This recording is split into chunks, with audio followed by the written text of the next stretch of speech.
सरकार रेगुलेटरी प्रक्रिया का बारीकी से अध्ययन भी कर रही है ताकि इसे सीधा सरल बनाया जा सके। बहुत सारे यहाँ पर उद्योगों के विशेषज्ञ और उद्योगों के प्रमुख देशी विदेशी और बहुत सारे ऑफिसर्स मंत्रालयों के यहाँ पर मौजूद हैं। माननीय प्रधानमंत्री जी ने कहा है कि मैं पूरी दुनिया भर के लोगों से अपील करता हूँ कि आइए, भारत में बनाइए, भारत में निर्माण कीजिए, दुनिया के किसी भी देश में बेचिए, लेकिन निर्माण यहाँ पर कीजिए। उद्योगों के प्रमुख यहाँ पर मौजूद हैं, मुकेश अंबानी, अजीम प्रेम जी और बहुत सारे लीडर्स, उद्योगों के उद्योगपति। माननीय प्रधानमंत्री ने कहा कि हमारे पास कौशल है, प्रतिभा है, अनुशासन है एवं दृढ़ संकल्प है। हम दुनिया को यहाँ आने का एक अवसर देना चाहते हैं, इसीलिए आइए और भारत में बनाइए। इसके पहले भी माननीय प्रधानमंत्री कह चुके हैं कि भारत को सोने की चिड़िया कहा जाता था और अब हम फिर से सोने की चिड़िया बनेंगे। ये मौका हमें हासिल हुआ है। सच कहा जाए तो उद्योग और भारत की अर्थव्यवस्था के क्षेत्र में ये एक बहुत महत्वपूर्ण कदम है, जो उस रास्ते का रोड मैप तैयार ही नहीं करता बल्कि उस मंजिल के करीब भी ले जाता है जिसमें भारत का भविष्य नई ऊंचाइयों को, नई कीर्तिमानों को और शिखरों को छुएगा। यहाँ पर एक और महत्वपूर्ण बात जरूर मैं बताना चाहूँगी कि हमारे देश में युवाओं की तादाद और ताकत सबसे ज़्यादा है, हमारे पास सरप्लस है, और जो बाकी औद्योगिक देश हैं वहाँ पर युवाओं की कमी है। तो हमें अपने ही युवाओं को अंतर्राष्ट्रीय स्तर का दक्षता उन्हें देनी होगी, और ताकि वो औद्योगिक निर्माण से राष्ट्र निर्माण को संभव बनाने का ये जो सपना है हमारा, वो पूरा कर सकें।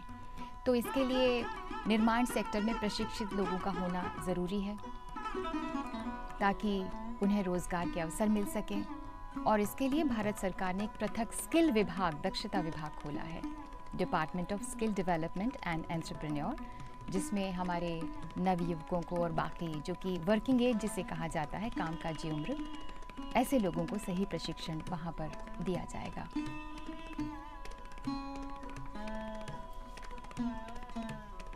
अलग अलग मंत्रालयों के मंत्रीगण यहाँ पर मौजूद हैं, क्योंकि इसमें 25 सेक्टर्स की पहचान की गई है मेक इन इंडिया में, जहाँ पर निवेश को आमंत्रित किया जाएगा, मसलन ऑटोमोबाइल, रसायन, आईटी, फार्मास्यूटिकल, विमानन, पर्यटन, रेलवे इत्यादि। कुछ ही देर में यहाँ पर माननीय प्रधानमंत्री जी पधारेंगे और मेक इन इंडिया बहुत ही महत्वपूर्ण पहल है ये, उसकी शुरुआत होगी, उद्घाटन होगा।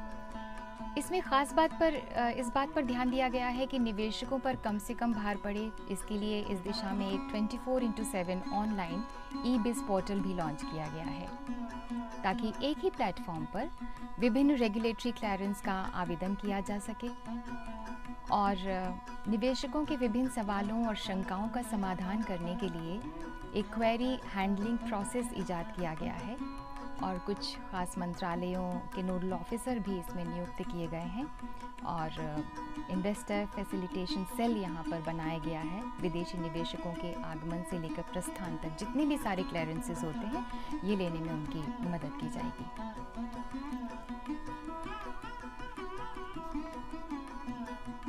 विज्ञान भवन का ये हॉल, जहाँ पर मौजूद हैं बड़े बड़े उद्योगपति और विभिन्न मंत्रालयों से जुड़े हुए वहाँ के अधिकारीगण, मंत्रीगण और विशेषज्ञ, उद्योगों के विशेषज्ञ, क्योंकि ये सारी जो बात है हम उद्योगों की कर रहे हैं, कम मेक इन इंडिया।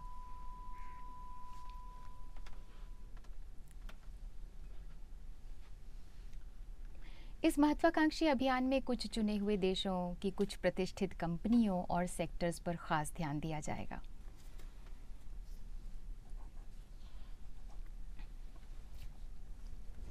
माननीय प्रधानमंत्री जी का शुभागमन।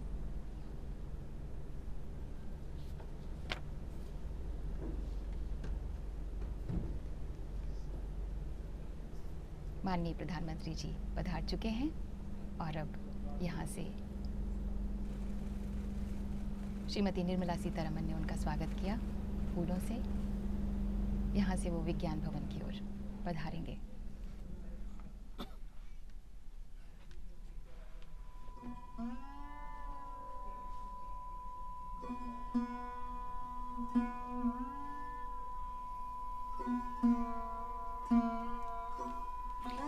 विज्ञान भवन में कुछ ही क्षणों में माननीय प्रधानमंत्री पधारेंगे और मेक इन इंडिया ये जो सपना है साकार होगा विज्ञान भवन का plenary hall. Honorable Prime Minister of India, Mr. Narendra Modi, by Mrs. Nirmala Sitharaman, Minister of State in charge for Commerce and Industry, and also Mr. Amitabh Kant, Secretary, DIPP. Let's please join together once again and greet the Prime Minister of India and our guests on stage.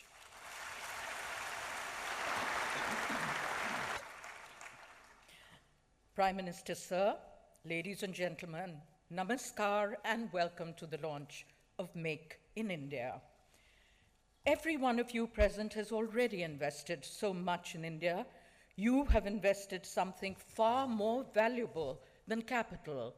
You have invested your time, your energy, your goodwill, and your friendship, just as 1.3 billion of our fellow citizens have invested their love and their labor in this dream that we call India. We're extremely fortunate to have the support of so many partners. Today, we're launching a new initiative, Make in India, for which a clarion call was given by the Prime Minister on our Independence Day this year from the ramparts of the Red Fort. A movement that will channel the renewed strategic vision and political will of our leadership. This will transform India into a global manufacturing hub and spark a brand new industrial revolution that generates profit and progress for India's partners and citizens alike. Today, we hope to convince you, friends, partners, fellow citizens, that if you make in India, India will not only make you prosper, India will make you proud. So on that very happy note, let's applaud the event and this special launch of Make in India. Let's begin the morning.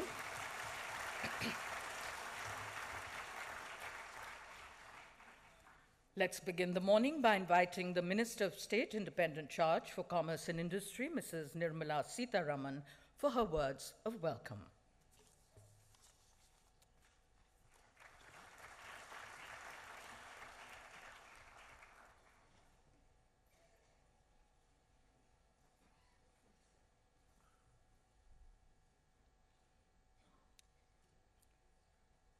Namaskar.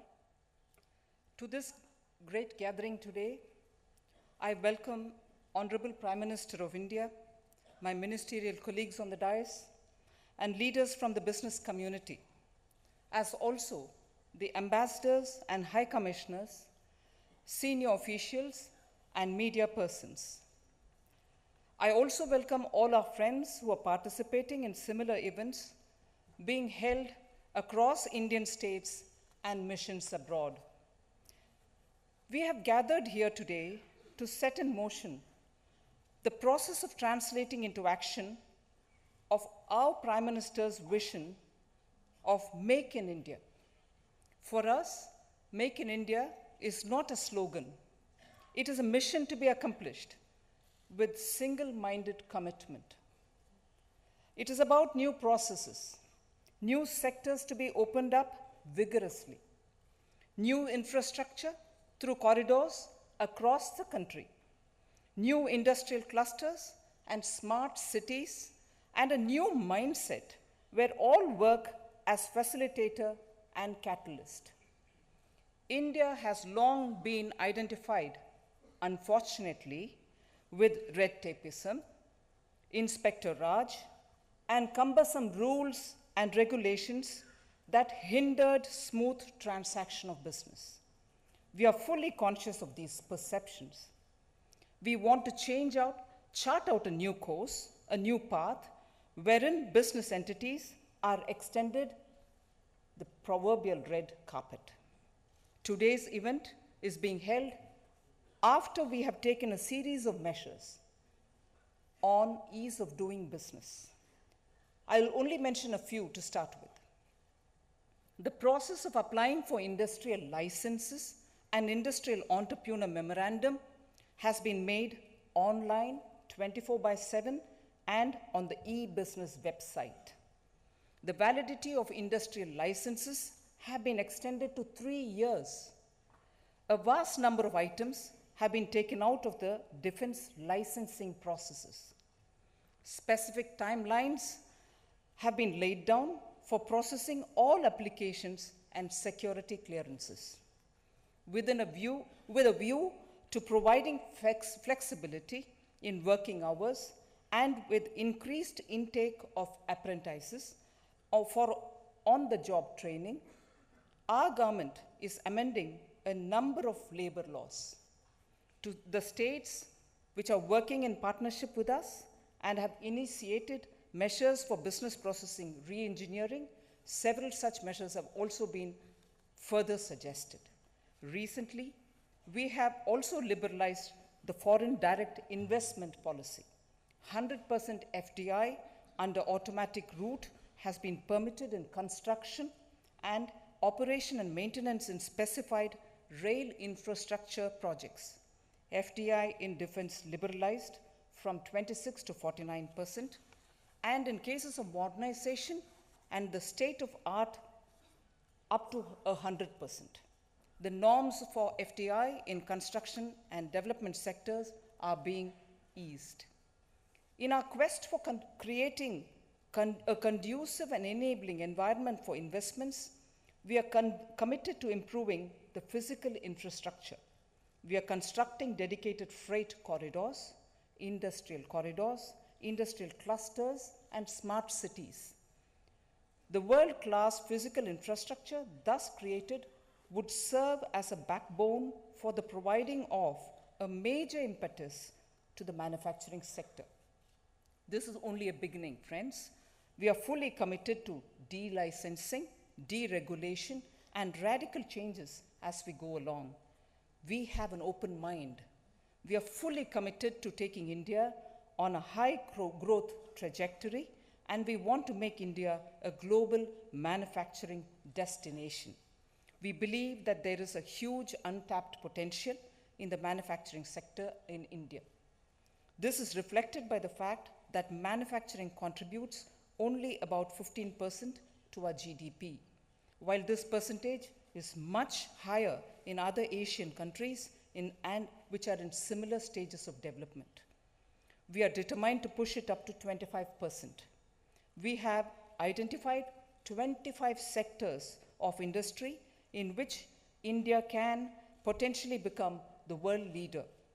In these sectors, a substantial work has been done to identify growth drivers, investment opportunities, FDI policy, sectoral policies, and also specific reasons to invest.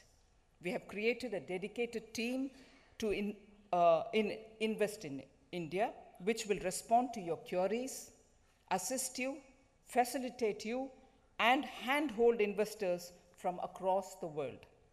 Henry Ford, the famous American industrialist, once said, "Coming together is beginning. Keeping together is progress. Working together is success." So we have made a beginning today. We will continue to keep together and work together until we accomplish the mission inherent in the Honorable Prime Minister's vision for Make in India. With these words, I once again welcome our Honorable Prime Minister, my ministerial colleagues, our industry community, and the people in India and abroad. Thank you.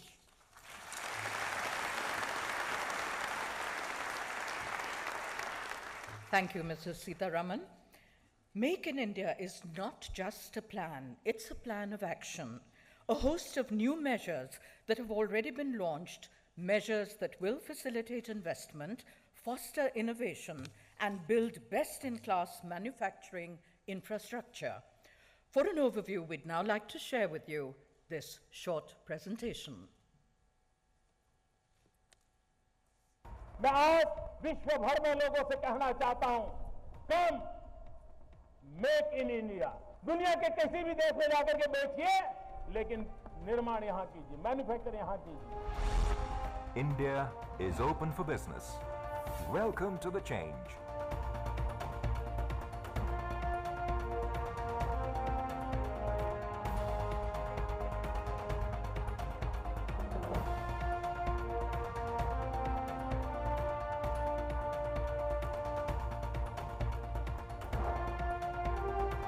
Measures have been taken to cut down red tape and to lay down the red carpet, diminish human interface, and make the system efficient with technology. Online application process for industrial licensing introduced with 24/7 basis accessibility without human interface through the eBiz platform. A major component of defense products totally delicensed. Dual-use items having military and civilian applications deregulated. Validity of industrial license extended to 3 years.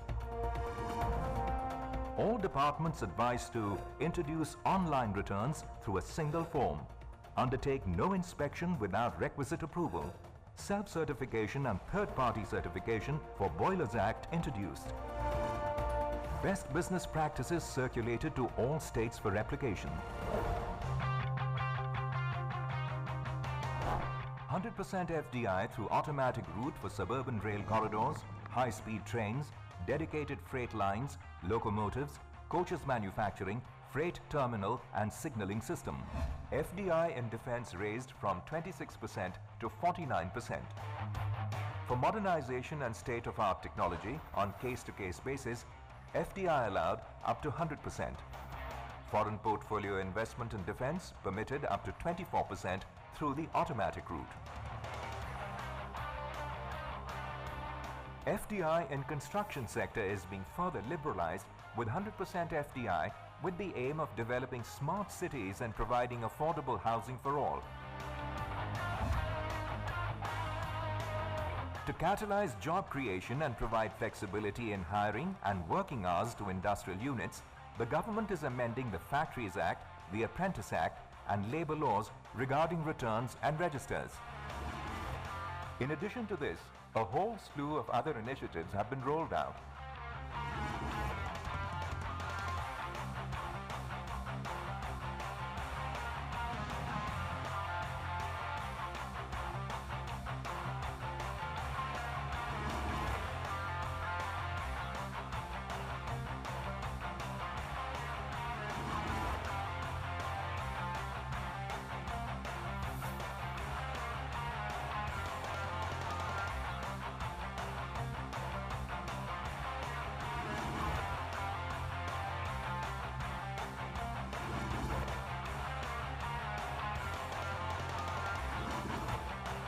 A massive program for skilling the youth, Skilled India, with the creation of a new department has also been undertaken.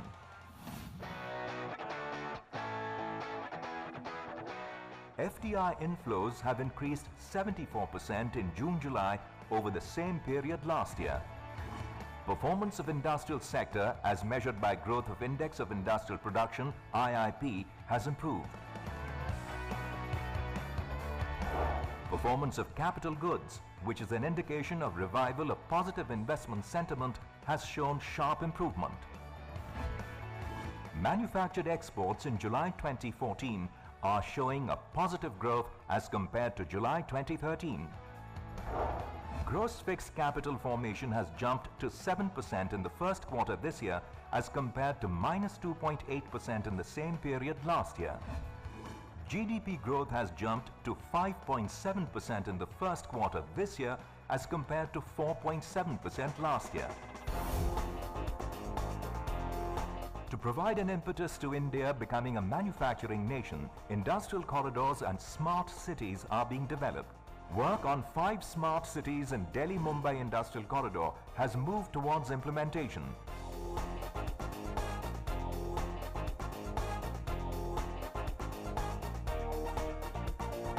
The perspective plan for Chennai-Bengaluru Industrial Corridor has been completed. and 3 new industrial cities have been identified for development. The feasibility study for an industrial corridor on the east coast of India has been commissioned by the Asian Development Bank. For this, the Vizag-Chennai Industrial Corridor will be phase 1. The perspective plan and identification of new industrial nodes in Bengaluru, Mumbai and Amritsar-Kolkata industrial corridors have been given a major thrust.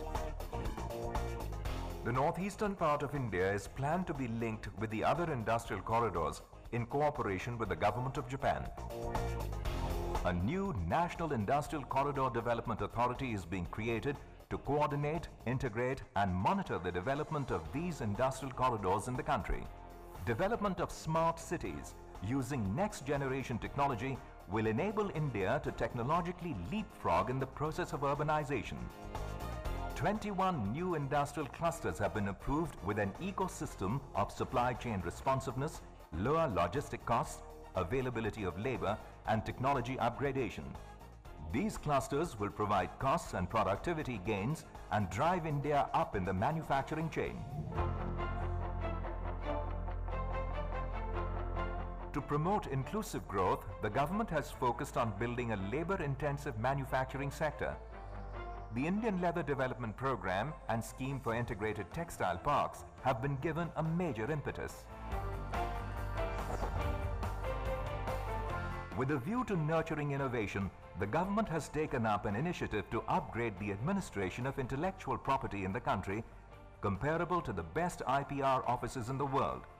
The use of information technology strengthened, all applications and processes have been made online. And this is just the beginning. The new government has set a new direction, given a new momentum for a vibrant and a dynamic manufacturing sector. In the coming months, government will fully tap the competitive strengths of India. 3 Ds, democracy, demography and demand, to create jobs and create a new vibrant India. हमारे पास skill है, talent है, discipline है, कुछ कर गुजरने का इरादा है। हम विश्व को एक सानुकूल अवसर देना चाहते हैं। चाहिए कम make in India.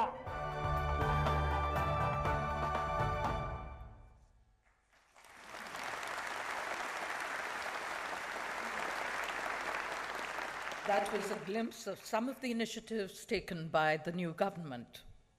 It's a pleasure now to introduce speakers who are more than just captains of industry.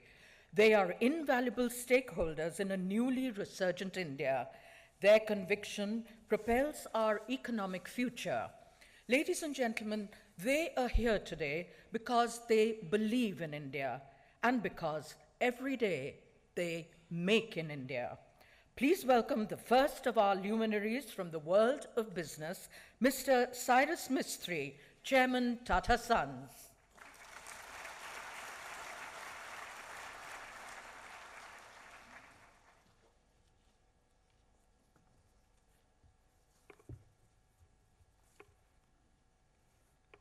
Ladies and gentlemen, I'm delighted to be here with you on this momentous occasion. We in the Tata Group very warmly welcome Prime Minister Shri Narendra Modi's Make in India program. This offers a timely and unique opportunity for industry and government to work together to make India truly globally competitive. A majority of countries that have achieved a high standard of living have done so because of a vibrant industrial economy. The biggest challenge for India in the foreseeable future is to create employment for the over 12 million young people entering the workforce annually. This employment will have to be generated by the manufacturing sector, which has also a multiplier effect on the services sector.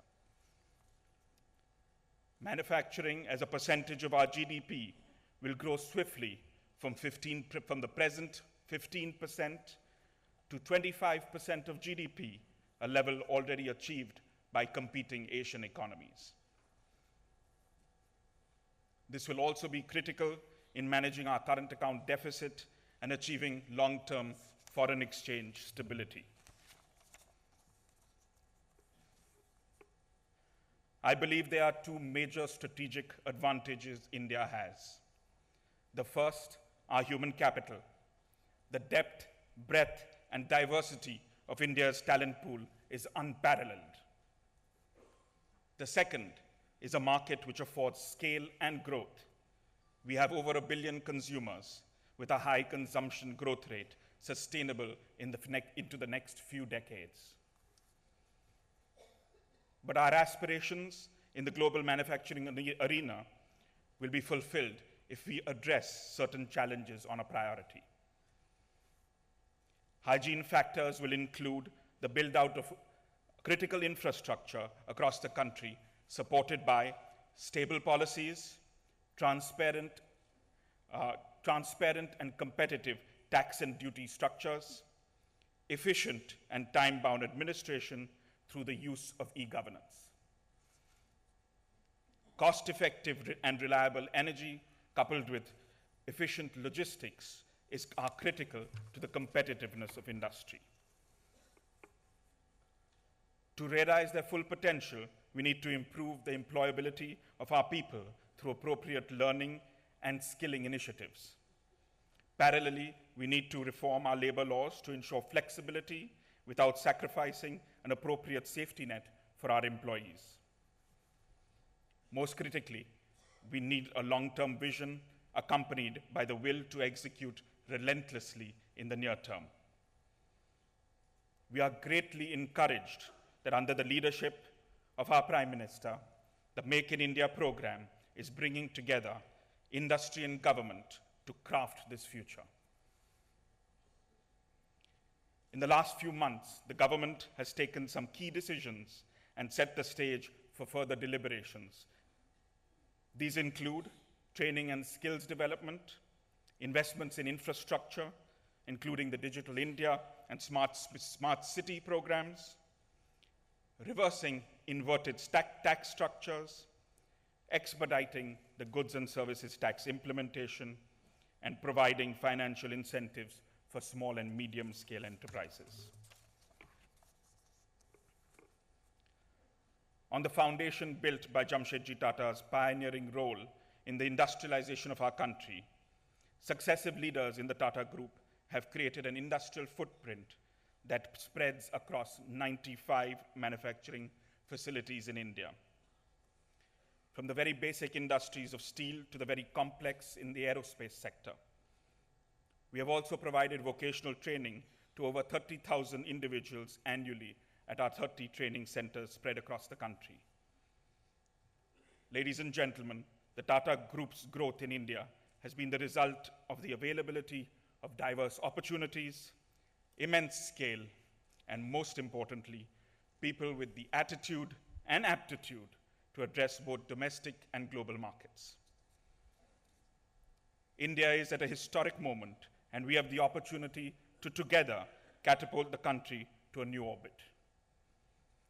Prime Minister, we in the Tata Group remain fully committed to investing in the country and the people of India. Thank you very much.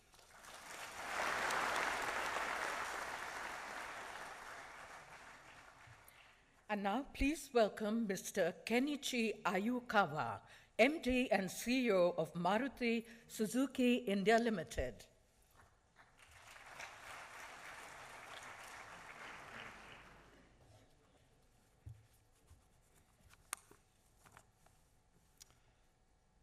Excellency Minister, Prime Minister Mr. Modi, Honorable Ministers, leaders from the industries, and distinguished guests, ladies and gentlemen, good morning, namaskar.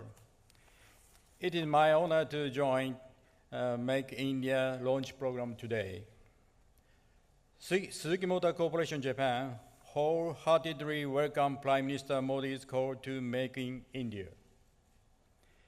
We are amongst the very first multinational corporation company to start a major manufacturing operation in India in 1983, in partnership with the government through Maruti Udyog Limited. Over 30 years ago, Mr. Osamu Suzuki, Chairman of Suzuki Motor Corporation, recognized potential of India, both as market and as country where high quality manufacturing was possible. Globally, Maruti Suzuki is the most successful venture of Suzuki Group. Since 1983, Maruti has been making a special effort to develop a by-brand component manufacturing industry in India. This, along with the rapidly growing car production and demand, which high local content and low cost was largely responsible for all the major car manufacturers of the world establishing production facility in India. The growth of the car industry also attracted investment from the large number of global automotive component manufacturers. Our experience with Indian managers, engineers, and workforce, despite an exception in 2012, has been excellent. We have been able to effectively implementing work practice based on our Japanese experience, but suitably modified for India, that have resulted in continuous growth of productivity, improvement in quality, and lower cost. The car we make in India are lower in cost than similar products made in other parts of the world. This enabled Maruti to start exporting cars in 1986 to several countries, including the Western Europe. Suzuki Japan made India its manufacturing hub for our compact car then in 1994 for export to European countries. India continued to be a major exporter of Suzuki branded cars. Other manufacturers have also made India one of their manufacturing hubs for export. Car exports from India have reached the levels of around 6 lakh units annually. This has been achieved despite the well-recognized fact that India is not the easiest country to do business in. Cost of production in India increased because of various government policies, procedure, regulation, and the way some of the laws are implemented. We have experienced the way the Gujarat government functioned when the Prime Minister was Chief Minister there. We are fully confident that under the Make in India program of the Prime Minister, factors that adversely affect the competitiveness of manufacturing will now be removed quickly. Then, India will become one of the most competitive manufacturing countries in the world. Thank you for giving me this opportunity of expressing a view of Suzuki Motor Corporation myself.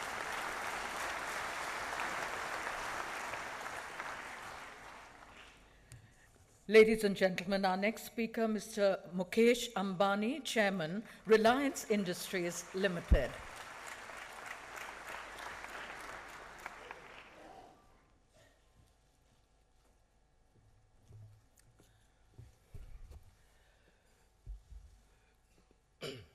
Most respected Prime Minister Shri Narendra Bhai Modi ji, distinguished ministers on the dais, ladies and gentlemen. My warm greetings to each and every one of you on the auspicious occasion of Navratri, which we start today. And today is undoubtedly a historic day for Indian industry. Today we commit ourselves to the Make in India movement that was given to 1 billion Indians by our beloved Prime Minister on our Independence Day. India as a country is blessed with a leader as our Prime Minister, Shri Narendra Bhai Modi, who not only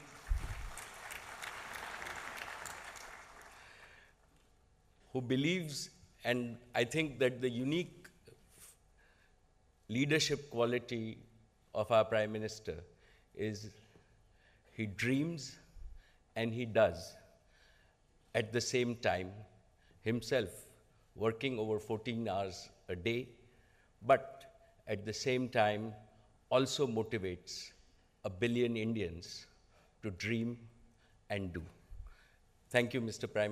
Prime Minister, sir, for your vision for Make in India.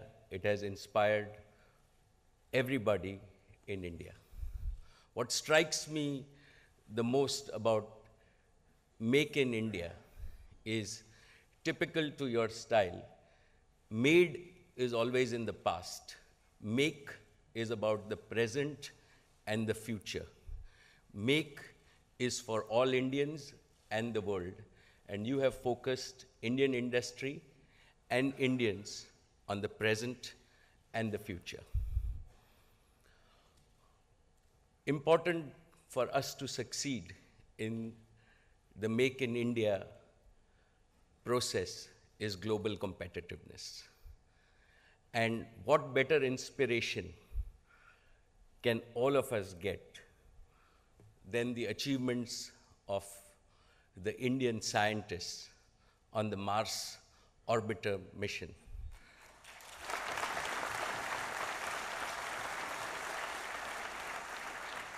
Our Prime Minister was himself present to applaud these scientists, a feature of global competitiveness where we have sent the cost, and if I think about cost in layman's terms, it's less than 7 rupees a kilometer. In some of the major cities, right, that's the cost to travel in auto rickshaws.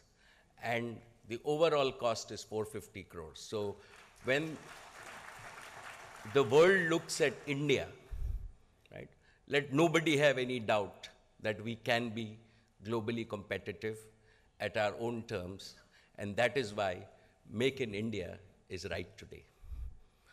Also, what is important is for the Make in India movement, it is important to be open to capital and expertise from all over the globe. Prime Minister, sir, your interactions in Japan, your recent interactions in China, and the anticipation of your visit in the US has created an absolutely positive environment, and the perception of India has changed dramatically. And we need to pursue this collectively and convert this into real capital and expertise flow into India. Also, in your Independence Day, you gave us the vision of a digital India. And to my mind, digital India goes hand in hand with the Make in India framework. It is critical that millions of our youth are trained, are educated, and skilled to make sure that they contribute to your Make in India vision. It is also critical that we connect cluster of our villages to not only markets in India, but to markets globally by building the physical infrastructure and the virtual infrastructure so that all our goods and services are connected to all markets.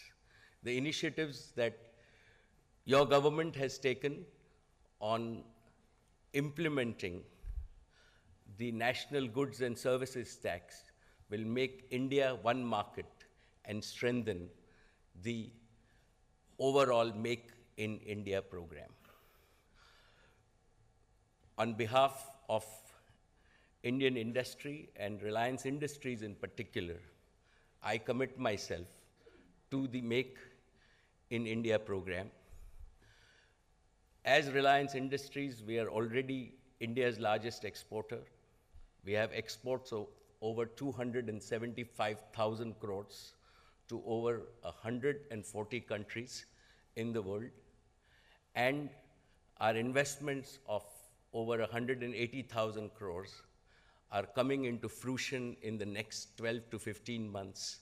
And we would be creating over 125,000 new jobs in India in the next 12 to 15 months.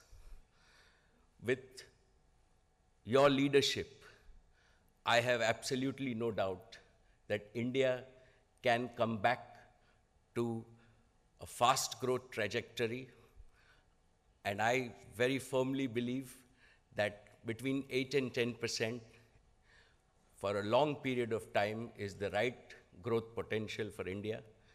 And I look forward to contributing, and with your leadership, to see India as the fastest growing economy in the world. Thank you, Mr. Prime Minister, for your leadership and inspiration to all of industry.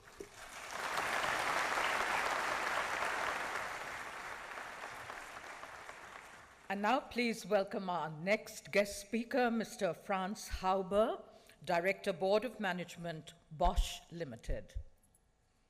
Mr. Hauber.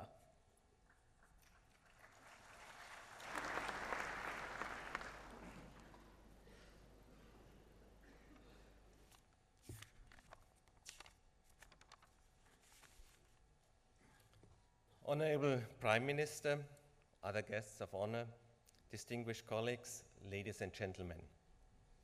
It's a great privilege to stand before you today on behalf of company Bosch.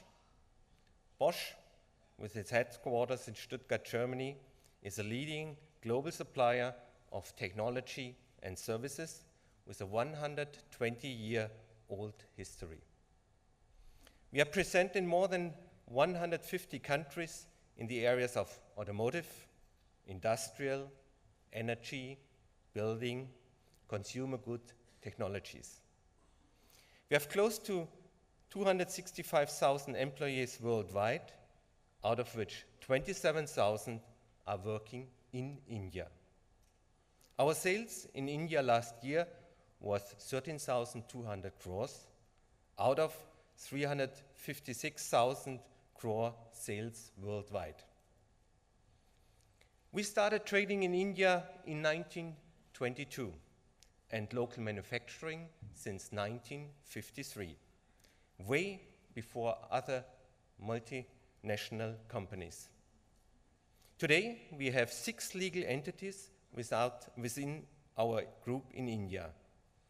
We have 10 manufacturing plants and a pan-India dealer network of greater than 3,000 service points. The current positive mood in the country has created a huge potential for us. Bosch always has a local for local approach, and we have a huge local talent of Indian engineers and strong R&D force of more than 11,000 employees serving local and global projects. Honorable Prime Minister, infrastructure is a key issue, and we look forward to see the same development that you have so successfully brought about in Gujarat. We also look forward for further ease of doing business in India through quicker single-window approvals for greenfield and brownfield projects. We are happy that your government is looking into the much-needed labor reforms to reach worldwide productivity levels. We are sure, with you leading from the front, your government will bring in the above initiatives quickly. We at Bosch have always strongly believed in the growth of India and fully support your Make in India campaign. Thank you very much for your attention.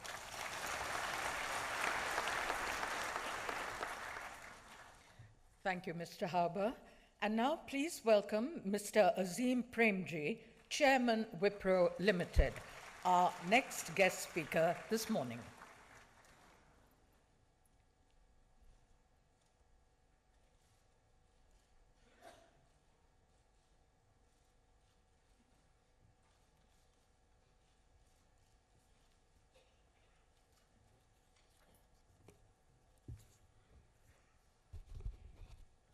Mr. Prime Minister, distinguished guests on the panel, and friends.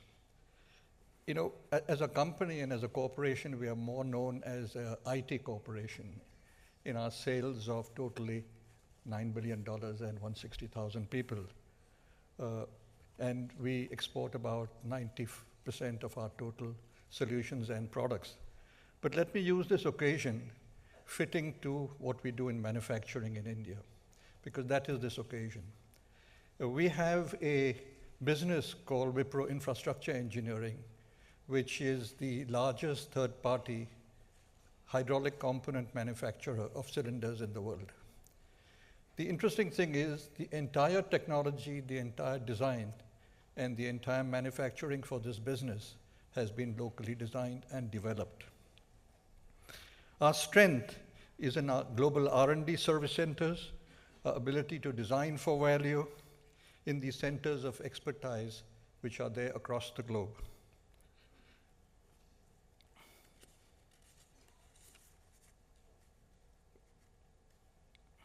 The products which we make are suitable for extreme climates, heat of the Middle East and Africa, and cold of the Antarctica. We have indigenously designed and developed state-of-the-art integrated plants in India, which incorporate the best-of-breed technology designed to deliver new benchmarks in global quality.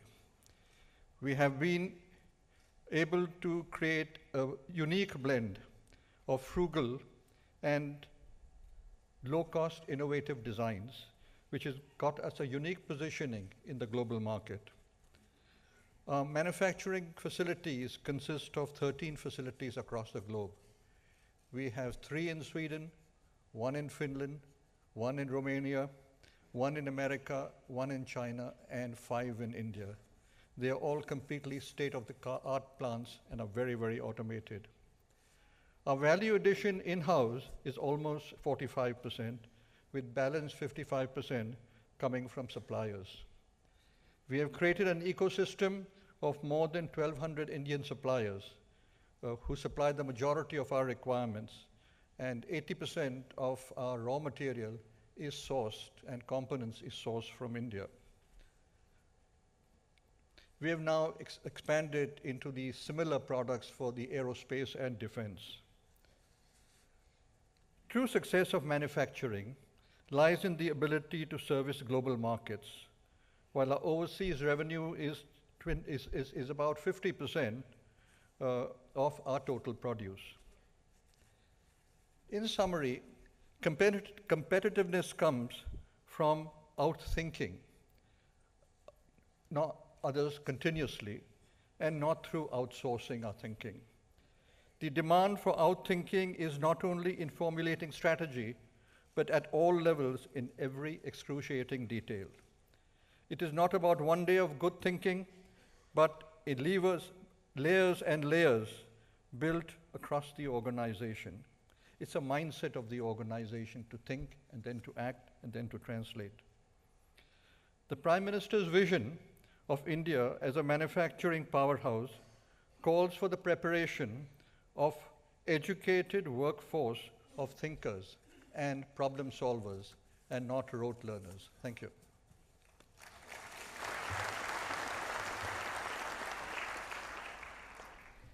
And now please welcome Mr. Kumar Mangalam Birla, Chairman Aditya Birla Group.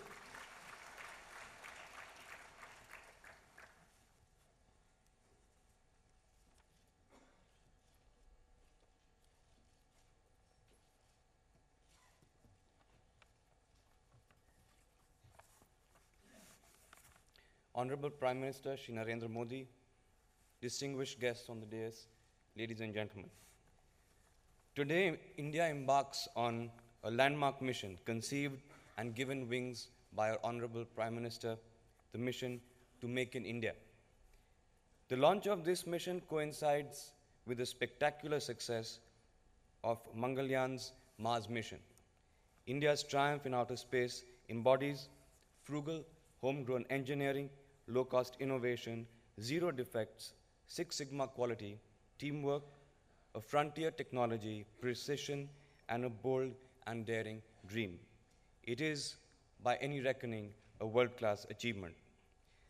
Likewise, all of these attributes have to come together in the same way to make the Make in India vision and mission aimed at making India a major manufacturing hub to be successful. Nations bring to mind different notions. Switzerland connotes high-end watchmaking, Germany stands for precision engineering, and the United States for Silicon Valley and the culture of risk-taking and innovation. Likewise, India, as we know, has come to be known as a global IT hub and as a reservoir of intellectual capital. It's high time that India becomes a preferred center of choice for manufacturing for global companies. The share of manufacturing in India's GDP is low at just 16%. This compares with 34% for China, 31% for South Korea, and 22% for Germany. So quite clearly in manufacturing, we have a lot of catching up to do. We need manufacturing to put the economy into a higher growth trajectory and to create millions of jobs. In fact, we require 1 million jobs every month over the foreseeable future. Without a vibrant manufacturing sector, India's demographic dividend will fall flat. We need manufacturing to develop the technological and engineering prowess and skills that balanced and sustainable economic growth requires. I believe that the call to Make in India could not have been more timely. Manufacturing has to become the next big wave for us. India has all the ingredients in place to become a manufacturing hub: talent, entrepreneurship, raw material, a large domestic market, and the opportunity to reap economies of scale. For us at the Aditya Birla Group, India is already a manufacturing hub. We export copper and aluminum products, textile fiber and yarn, as well as specialty chemicals across the globe from India. More than 80% of our group's revenue of $40 billion comes from our manufacturing operations here in India, and hence Make in India has a very special resonance for us. We are now leveraging our global position to bring cutting-edge, high-end manufacturing capabilities to India. For example, in aluminum, we have commissioned 2 high-end downstream facilities in Odisha and in Maharashtra to produce high-precision, value-added products. These products were earlier being manufactured by us at our plants in the United Kingdom. The technical expertise in our global organization was leveraged to set up these facilities and establish these high-end products that are new to the Indian manufacturing sector. We have sent multiple batches of engineers to our global facilities for on-the-job training, and we will now use these assets as a global manufacturing hub and will cater to the strong export demand from India. In closing, I want to emphasize the role of dreaming big and imagining bold. That's the only way to achieve what was once thought not possible. I believe that the Make in India mission is a clarion call that will galvanize India's economy to achieve new heights. Thank you.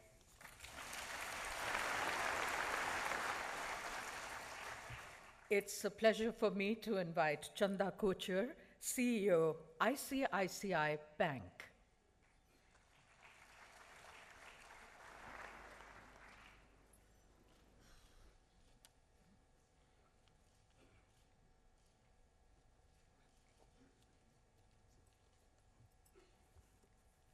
Honorable Prime Minister, Shri Narendra Modi ji, distinguished guests on the dais, ladies and gentlemen.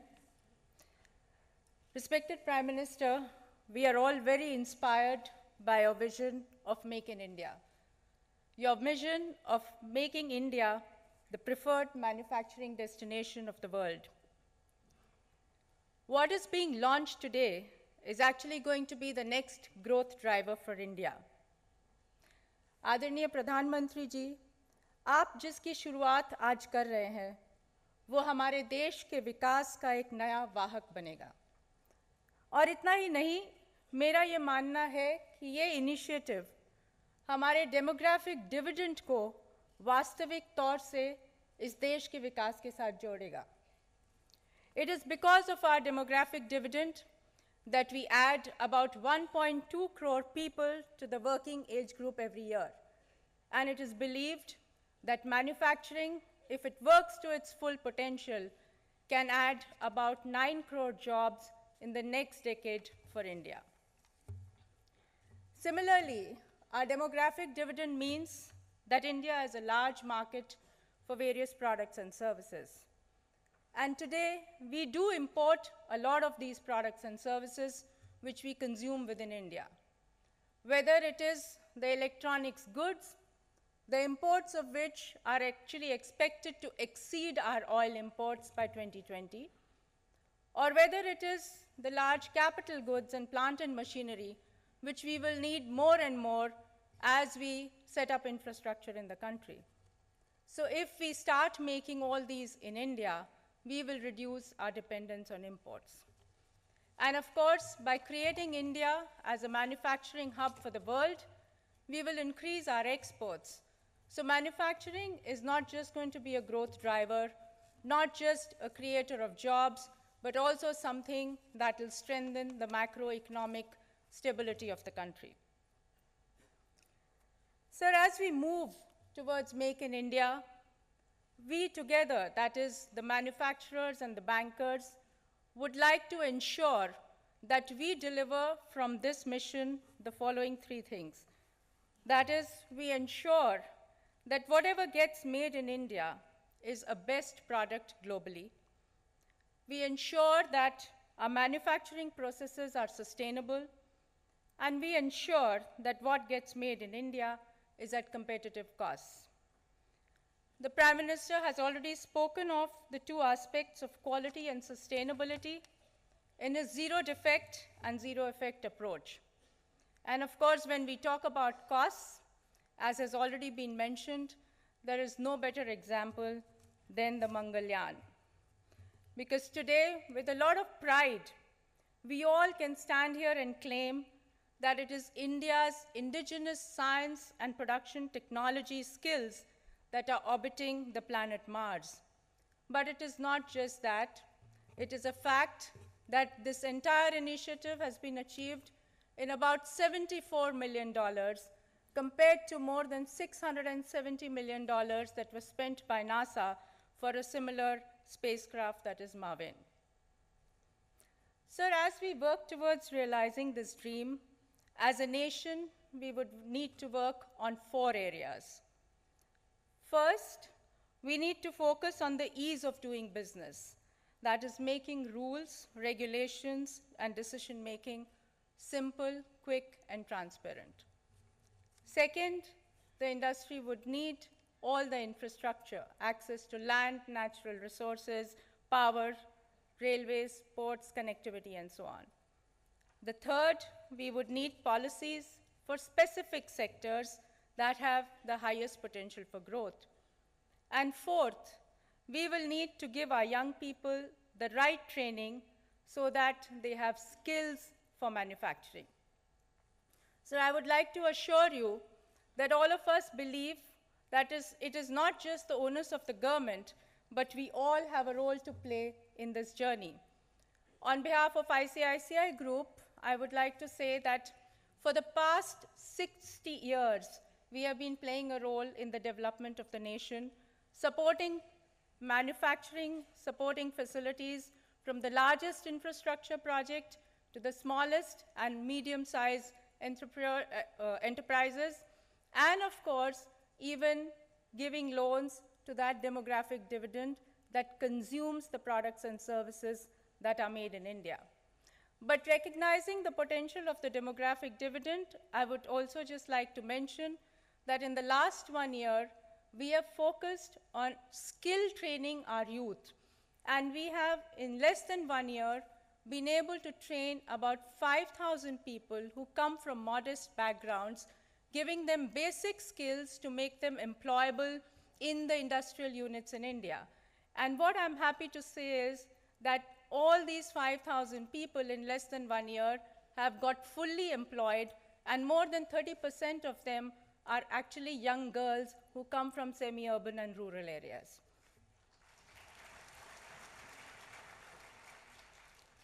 Sir, you have already laid out the priorities and the focus areas that I was talking about, and I would like to assure you that we will all work together with you in this journey. मैं आज आपको ये विश्वास दिलाना चाहूँगी कि आपके नेतृत्व में मेक इन इंडिया के स्वप्न को साकार करने के लिए हम सभी साथ मिलकर काम करेंगे और भारत को प्रगति के एक नए दौर पर ले जाएंगे। जय Hind, thank you.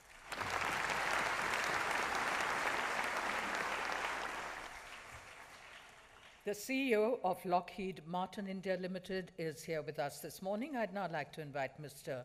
Phil Shaw to share his thoughts with us.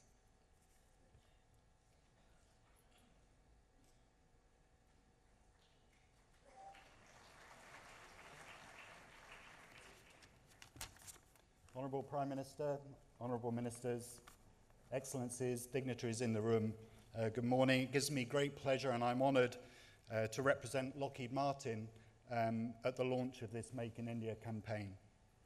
Lockheed Martin has been established in India for more than 20 years, and for the last few years we've been engaged in manufacturing here. In 2011, we signed an agreement with Tata Advanced Systems to form a joint venture to produce large aerostructure components for our C-130J Super Hercules transport aircraft, which is now in service with the Indian Air Force.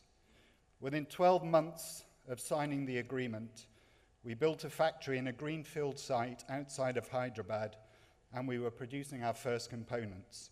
This is a remarkable feat for anywhere in the world.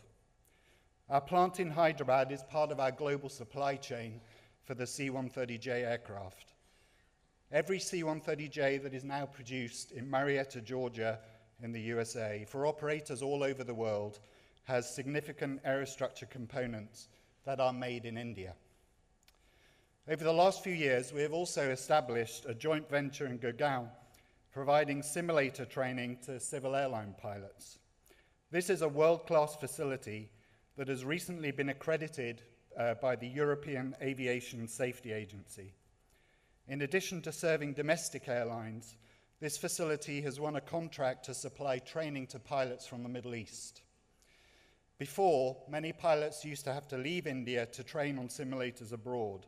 Now we're training those pilots here in India, but not just Indian pilots, pilots from overseas. Lockheed Martin also works with innovators in India. We believe that India is an epicenter of innovation, yet the innovators have not always had the opportunity to take their ideas to the market. For the last 8 years, we have partnered with the Department of Science and Technology on the India Innovation and Growth Programme to help these scientists, engineers, and individual innovators promote their inventions and attract investment to bring their ideas into the marketplace. To date, this program has generated more than $300 million for the individual innovators and for the economy of India. And Lockheed Martin is proud to be associated with this Indian success story in promoting innovation and making in India. Outside of defense and aerospace also, Lockheed Martin has particular strengths in the growing renewable energy sector, where we concentrate on unique technologies that convert, for example, waste to energy and overcome some of the technical issues presented by earlier systems. Our partner already has 2 of these plants operating in India, in Pune and outside of Mumbai. We have also developed technologies to harness the energy of the ocean through wave, tidal, and ocean thermal systems. In addition, we are developing a filtration material and system that will significantly simplify and reduce the cost of desalinating seawater and provide clean water to villages and distressed areas. We're eager to find opportunities to partner to co-develop some of these technologies and to make them in India. Our experience in India has been extremely positive, and Lockheed Martin is an advocate of doing business in India. India has an advantage over many places in the world as its workforce is young, skilled, enthusiastic, and takes pride in the work produced. The quality of work we have seen in India has been excellent and encourages us to make more here. As the largest defense and security company in the world, we would be delighted to work with the Government of India and Indian industry to build additional skills in the Indian workforce in the defense and aerospace industries. The Defense Trade and Technology Initiative between the governments of India and the United States could help facilitate this, with capabilities such as anti-tank guided missile systems and maritime helicopters. This is not about just the product themselves, but the technologies and the complex systems integration skills that come with producing them here. We have the experience of doing this by transferring the skills in many other countries, and believe that with a supportive government like we have here in India, we can make much more in India, and we look forward to doing so. Prime Minister, Ministers, thank you very much.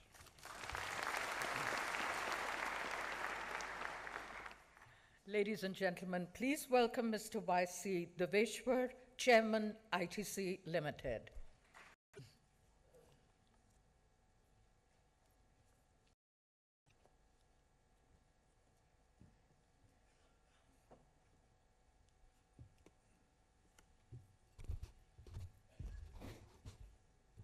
Honorable Prime Minister, distinguished ministers on the dais, distinguished officials, colleagues, friends, ladies and gentlemen, all of you will bear me out that we have been talking about India's potential, and we've been talking about becoming a manufacturing hub for a long, long time.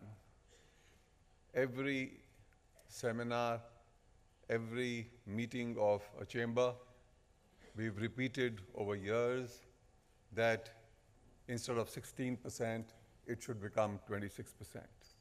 So what is the difference today? Any organization has a lots of resource, but some organizations beat their competition and emerge successful, and others don't. They deal with the same financial resource, the same human resource. The difference is the quality of leadership.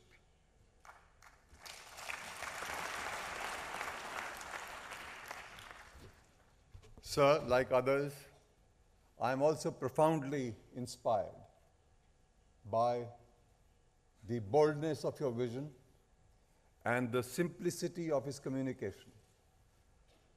We all learn in running corporations that a strategy succeeds, that everyone understands it clearly. Right on the shop floor, on the roads where you are selling, to the haloed precincts of the boardrooms, everyone has to readily grasp what the organization is about, what it is going to do. So, sir, I laud you for the boldness of your vision and the simplicity with which you have communicated it. We all know that we've had over the last 5-6 years jobless growth in consumption, and that is unsustainable. We've only created 2 million jobs every year, whereas 12 million youth have been coming to the job market every year. Obviously, it's a recipe for disaster if we allow it to continue. For you, the governance with the purpose and passion and your insight and foresight, you have identified the right strategy to get the economy moving forward and actually bringing jobs to India's youth. The biggest beneficiary of what you have embarked on and what you are mobilizing the country around is what the jobs, the youth will actually need the most. So people of tomorrow will bless you. You last night on television, you said you were sure that it is going to go into the orbit, because it starts with a Mangal. So we've begun this day with the same Mangal. You have given the mantra, you have given the Ramban. It is a panacea that is going to eliminate all the ailment, all the malady that our economy has been suffering from.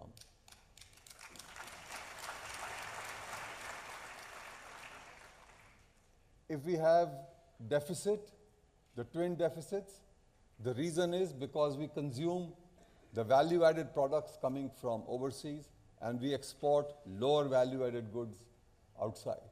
But if we begin to manufacture them here, and if the world is invited to do so here, then we will eliminate these twin deficits. If we create jobs here, we'll eliminate the problem that we've got on the deficit in jobs. The problem of inflation can also be resolved if we manufacture using agri-produce. There are a number of value chains, like tree to textbook. We are importing furniture from all over the world. Now, India's carpenters and India's craftsmen, why? Because we wanted to save the trees in our woods. But now I see that your government has already initiated in the Agricultural Ministry an agroforestry new policy, which emphasizes growing trees and not a solution for not cutting trees. So growing trees and creating employment. I could tell you, sir, we are in the paper business. We are country's largest producer of paperboard. And we have, through farm forestry, social forestry, and agroforestry, created 150,000 hectares of social forestry, some of it in areas where the land could not be used for anything else. And it has created 70 million man-days of employment. Now, it's a tough pursuit because there is zero duty on import of wood and there is zero duty on import of pulp. But if you persevere with this, you can develop a source of competitive advantage in India and providing the youth with jobs. So, sir, your astuteness, your wisdom was also visible when I read in the papers that you have given a call to the states to amend the legislation. There are only two ways legislation can be amended. A central legislation can be amended, but you've sidestepped and the competitive politics, and you have let the state say, okay, go ahead and amend if you want. And sure enough, Madhya Pradesh has done so, and they've done so, they will do so with presidential assent. And I can tell you, sir, my next destination is Madhya Pradesh. We are going to invest. It will have the twin advantage of all those who get off the block first in this reform process. All those states will benefit from your vision and will benefit early. You come from Gujarat, where business is second nature. So you know very well that capital doesn't come by mere invitation.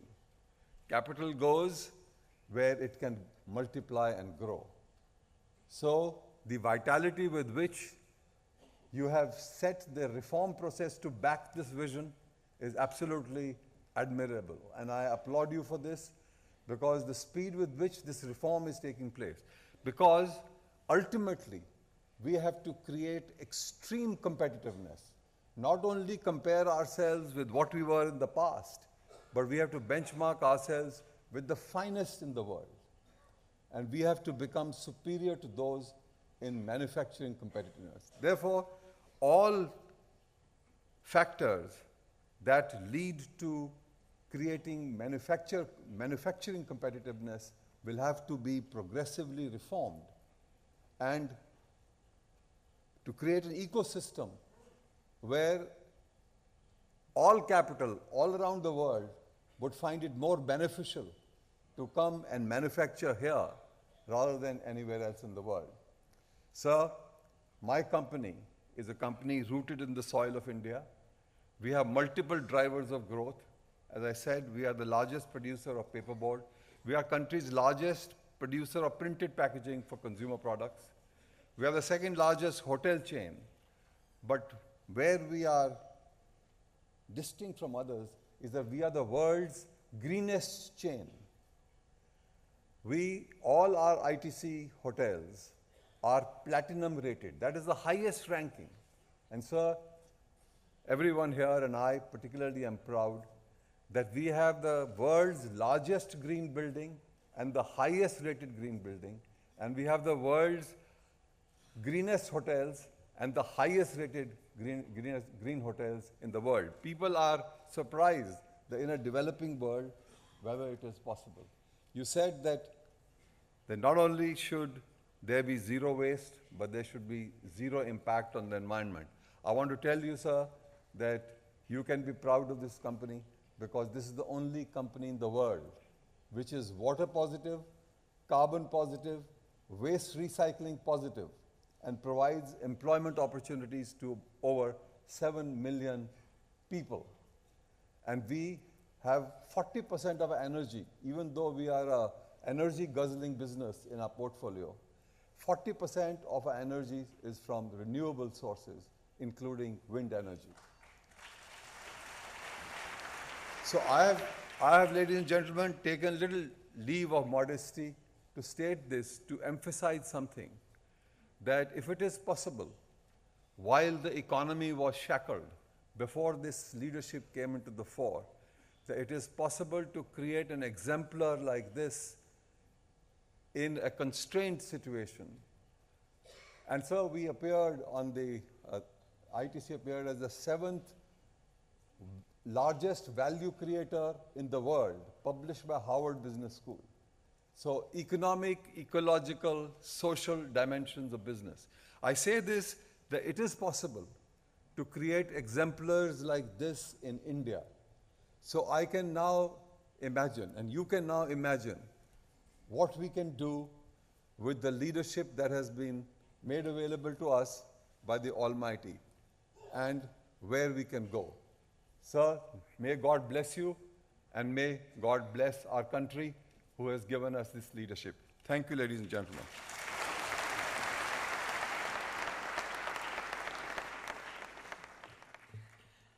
Our deep gratitude to all these dynamic business leaders and to all of you for being with us today. Thank you so much for your insights and your unwavering support and your unshakable belief in India. A very special and auspicious moment in time now as we request the Prime Minister to unveil the new global Make in India initiative. Powerful and evocative symbols from India's enlightened past with the dynamism, spirit, and energy of India's future. The Make in India logo. We request the Prime Minister to launch these very first images.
Ladies and gentlemen, the Make in India logo is derived from India's most powerful national symbol, the Ashok Chakra.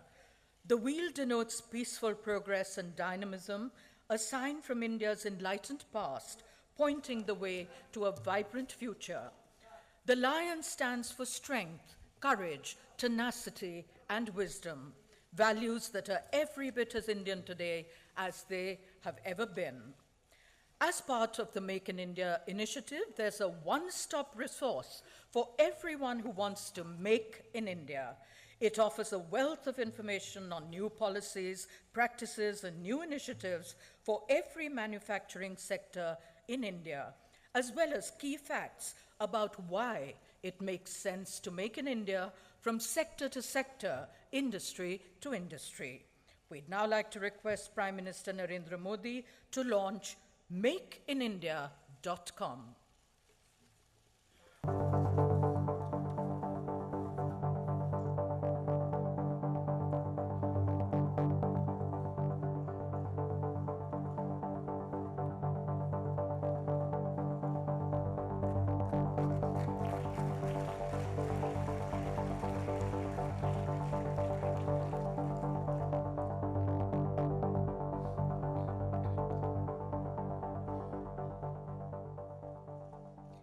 So here it is then, makeinindia.com.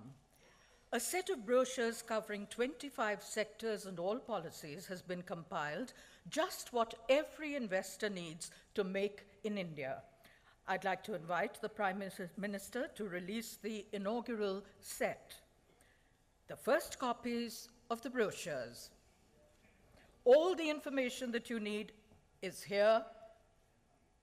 Make in India. To commemorate this very special occasion, the release of the brochure.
And now, ladies and gentlemen, to articulate his vision for the biggest manufacturing initiative in India's history, let's welcome the architect of Make in India, the Prime Minister of India, Mr. Narendra Modi.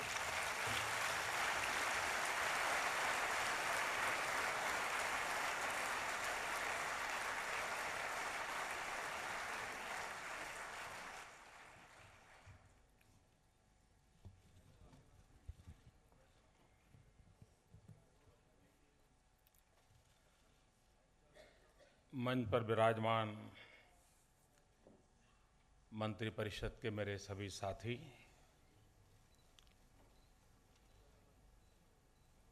Bharat के उद्योग और व्यापार जगत से जुड़े हुए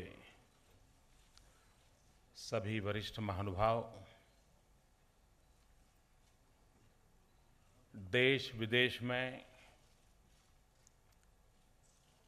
अनेक स्थानों पर यह कार्यक्रम साइमल्टेनियस चल रहा है, वहाँ भी उपस्थित सभी उद्योग जगत के महानुभाव, मैं सबसे पहले आपकी क्षमा मांगता हूँ। मैं देख रहा हूँ कि अनेक बिजनेस लीडर्स को आज इस सभागृह में बैठने के लिए जगह नहीं मिली है। बहुत बड़ी मात्रा में सबको खड़ा रहना पड़ रहा है। इस असुविधा के लिए मैं आपकी क्षमा चाहता हूँ, लेकिन असुविधा का कारण ये भी है, इस सभागृह को पहले कभी ऐसी आदत नहीं थी।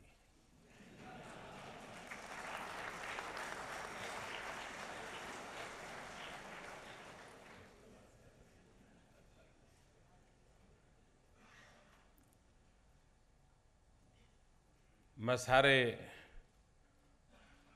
बिजनेस लीडर्स को सुन रहा था।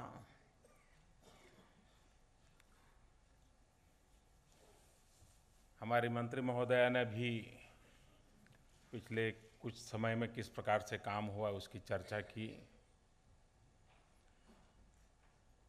फिल्म के द्वारा भी महत्वपूर्ण इनिशिएटिव क्या क्या लिए गए हैं, ये आपके सामने प्रस्तुत किया। इतना देखने के बाद, सुनने के बाद मैं नहीं मानता हूं कि अब मुझे आपको कोई अतिरिक्त भरोसा दिलाने की जरूरत है कि मेक इन इंडिया।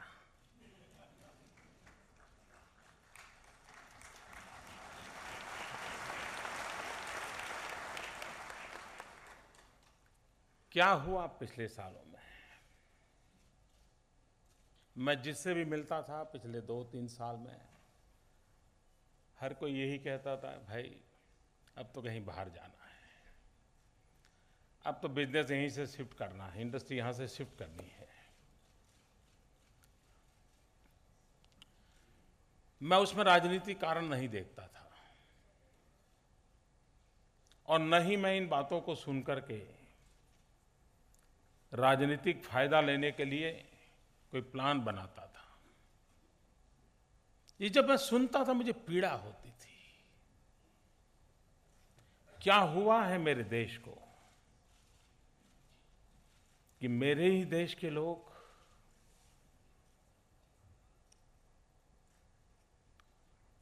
अपना देश छोड़कर के जाने के लिए मजबूर हो जाए। आज जब मैं मेक इन इंडिया की बात कर लेकर के आया हूं, तो हम नहीं चाहते कि मेरे देश का कोई उद्योग, कोई व्यवसायी जिसे मजबूरन यहां से छोड़ करके बाहर जाना पड़े। वो स्थिति हमें बदलनी है, और मैं पिछले कुछ महीनों के अनुभव से कहता हूं कि हम ये बदल चुके हैं।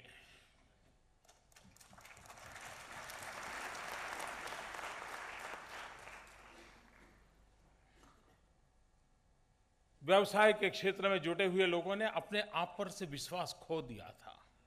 उसको लगता था कि हम दुनिया में टिक नहीं पाएंगे, अब हमारे पास यहां कोई चारा ही नहीं है। और जब व्यक्ति खुद पर विश्वास खो देता है, तब उसे खड़ा करना बड़ा मुश्किल हो जाता है। दूसरा, उसका भरोसा टूट गया था। पता नहीं यार, ये सरकार कब क्या नीति बनाएगी, कब कौन सी नीति बदल देगी, पता नहीं कब सीबीआई याद धबकेगी। ये जो मैंने आप लोगों से सुना था,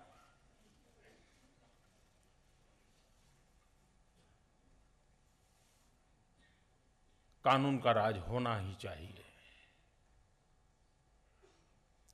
जैसे कॉर्पोरेट सोशल रिस्पांसिबिलिटी की एक चर्चा है, वैसे कॉर्पोरेट गवर्नमेंट रिस्पांसिबिलिटी का भी माहौल होना चाहिए। लेकिन एट द सेम टाइम शासन की भी जिम्मेवारियां होती है, सरकार का भी दायित्व होता है। अभी देवेश जी कह रहे थे, निमंत्रण देने से रुपये थोड़े आते हैं। मैं इससे सहमत हूं। सबसे बड़ी आवश्यकता होती भरोसा, विश्वास। पता नहीं हमने देश को ऐसे चलाया है कि हमने अपने ही देशवासियों पे हर बात पर शक किया है, अविश्वास किया है। मुझे इस चक्र को बदलना है। हम अविश्वास से शुरू न करें, हम विश्वास से शुरू करें, और कहीं कमी नजर आए तो सरकार इंटरवीन करे।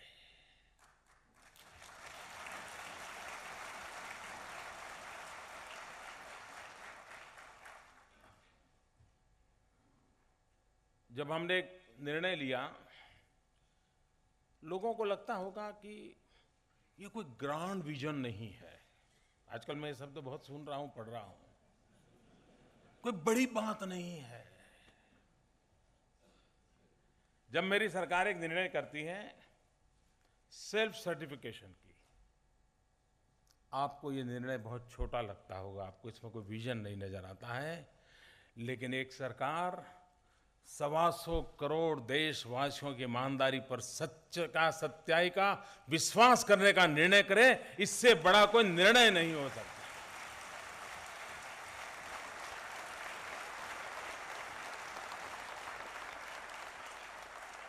आपने हर बार उसे शख्स से देखा, वो सर्टिफिकेट देता है तो आप कहते हैं नहीं, किसी गेजेटेड ऑफिसर से सर्टिफाई करा के ले आओ। और गेजेटेड ऑफिसर क्या कहता है कि अर्जेंसी है तो इतना, देर से आओगे तो इतना।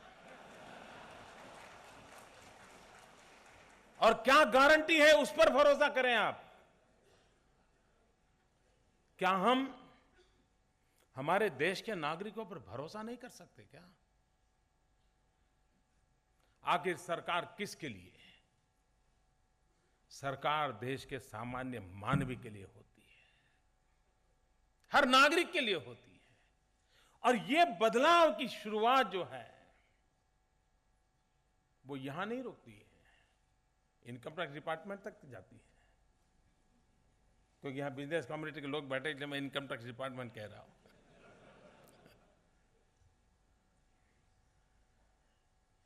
कहने का मेरा तात्पर्य यह है कि हमारी सरकार का एक मंत्र है, वो सबसे पहली हमारी प्रतिबद्धता है, हम हर देशवासी पर भरोसा करके चलना चाहते हैं।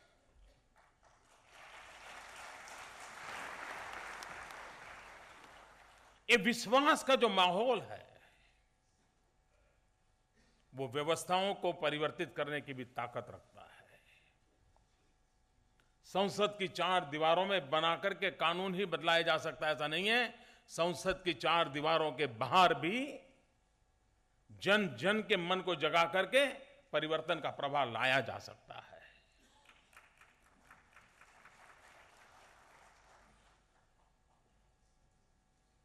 इन दिनों एफडीआई की बड़ी चर्चा हो रही है और बहुत स्वाभाविक भी है, लेकिन मैं उसे जरा अलग नजरिए से देखता हूं। भारत के नागरिकों के लिए भी एफडीआई एक जिम्मेवारी है। 125 करोड़ देशवासियों के लिए एफडीआई जिम्मेवारी है और व्यापार उद्योग का विस्तार करने वाले विश्व के लिए एफडीआई एक अपॉर्चुनिटी है। जब मैं ये कहता हूं कि भारत के नागरिक के लिए जिम्मेवारी है, बाहर के लोगों के लिए अवसर है, तो मेरे एफडीआई की परिभाषा ये है, भारतीयों के लिए है एफडीआई फर्स्ट डेवलप इंडिया।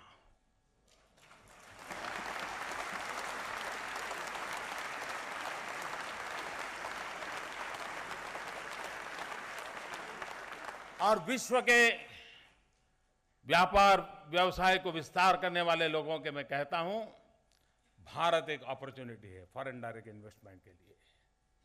ये 2 एफडीआई की परिभाषाओं को लेकर के उस 2 पटरी पर हम विकास की यात्रा को आगे बढ़ाना चाहते हैं। पूरे विश्व को इस बात की चर्चा है, लोगों के मुंह में पानी छूटता है, भारत एक बहुत बड़ा बाजार है। पहली नजर में ये लगना बड़ा स्वाभाविक है। मैं कोई बड़ा अर्थशास्त्री नहीं हूं, लेकिन जो देश या जो उद्योगकार या जो व्यापारी भारत को बहुत बड़ा बाजार मानता है, उसने कभी ये सोचा है कि उस बाजार में परचेजिंग पावर है क्या? उस नागरिक का परचेजिंग पावर है क्या? उसकी खरीद शक्ति बढ़ी है क्या? अगर वो संख्या में ज्यादा होगा लेकिन परचेजिंग पावर नहीं होगा और उसके जेब में दम नहीं होगा, तो दुनिया इतने बड़े अवसर को खो देगा। और इसलिए विश्व के उद्योग व्यापार जगत को मैं इस बात कहना चाहता हूं कि आप भारत को सिर्फ बाजार मत मानिए, आप भारत के हर नागरिक को उस पोटेंशियल के रूप में देखिए। जितनी तेजी से भारत का मिडिल क्लास का बल्क बढ़ेगा, गरीबी से लोग जितनी तेजी से मिडिल क्लास की ओर जाएंगे, उतना ही विश्व के लिए अनुकूल बाजार में वो कन्वर्ट हो सकता है। और गरीबी से मध्यम वर्ग की तरफ ये बल्क बढ़ाना है तो क्या करना होगा? सीधा सीधी बात है, रोजगार के अवसर उपलब्ध कराने पड़ेंगे। अगर गरीब को रोजगार का अवसर मिलेगा तो उस परिवार की परचेजिंग पावर बढ़ेगी, गरीब से गरीब की परचेजिंग पावर बढ़ेगी। आज वो एक चीज लेनी है, 3 रुपया 5 रुपये 7 रुपये वाली मिलती है तो 3 वाली पसंद करता है, फिर वो क्वालिटी की तरफ जाएगा। अभी गुजारा करने के लिए बह रहा है। रोजगार के अवसर जितने ज्यादा बढ़ेंगे उतना ही परचेजिंग पावर बढ़ने वाला है, हमारी इकोनॉमी जनरेट होने वाली है। ये रोजगार के अवसर कैसे बढ़ेंगे? अगर आप बाहर से आकर के या यहां के लोग औद्योगिक विकास पर अगर ध्यान नहीं देंगे, मैन्युफैक्चरिंग सेक्टर पर ध्यान नहीं देंगे, रोजगार के अवसर उपलब्ध नहीं कराएंगे, तो ये पूरा चक्र कभी पूर्ण होने वाला नहीं है। और इसलिए हम मेक इन इंडिया की जब बात करते हैं तब सिर्फ आपको एक कॉम्पिटिटिव सिचुएशन के लिए ही हम ऑफर कर रहे हैं, ऐसा नहीं है। जब हम आपको मेक इन इंडिया की बात करते हैं तब आपके उत्पादन के लिए एक बहुत बड़ा बाजार अपने आप खड़ा करने का हम अवसर देते हैं। और आखिरकार मैन्युफैक्चरर को कॉस्ट इफेक्टिव मैन्युफैक्चर की जितनी आवश्यकता है उतनी ही उसको हैंडसम बायर की भी जरूरत होती है, तभी तो उसकी गाड़ी चलती है। यहां मारुति कार कितनी ही क्यों न बने, लेकिन खरीदार नहीं होगा तो। और इसलिए हमने भारत की अर्थव्यवस्था को जिस प्रकार के बदलाव लाना है, उस बदलाव में एक तरफ मैन्युफैक्चरिंग ग्रोथ को बढ़ाना है, एट द सेम टाइम उसका सीधा बेनिफिट हिंदुस्तान के नौजवानों को मिले, उसे रोजगार मिले, ताकि गरीब से गरीब परिवार की आर्थिक स्थिति में बदलाव आए, वो गरीबी से मिडिल क्लास की ओर बढ़े और उसका परचेजिंग पावर बढ़े, तो मैन्युफैक्चरिंग की संख्या बढ़ेगी, मैन्युफैक्चरिंग का ग्रोथ बढ़ेगा, रोजगार के अवसर उपलब्ध होंगे, फिर एक बार बाजार बढ़ेगा। ये एक ऐसा चक्र है, उस चक्र को आगे बढ़ाने की दिशा में ये महत्वपूर्ण काम आज ये शेर का कदम है, ये लायन का स्टेप है, मेक इन इंडिया।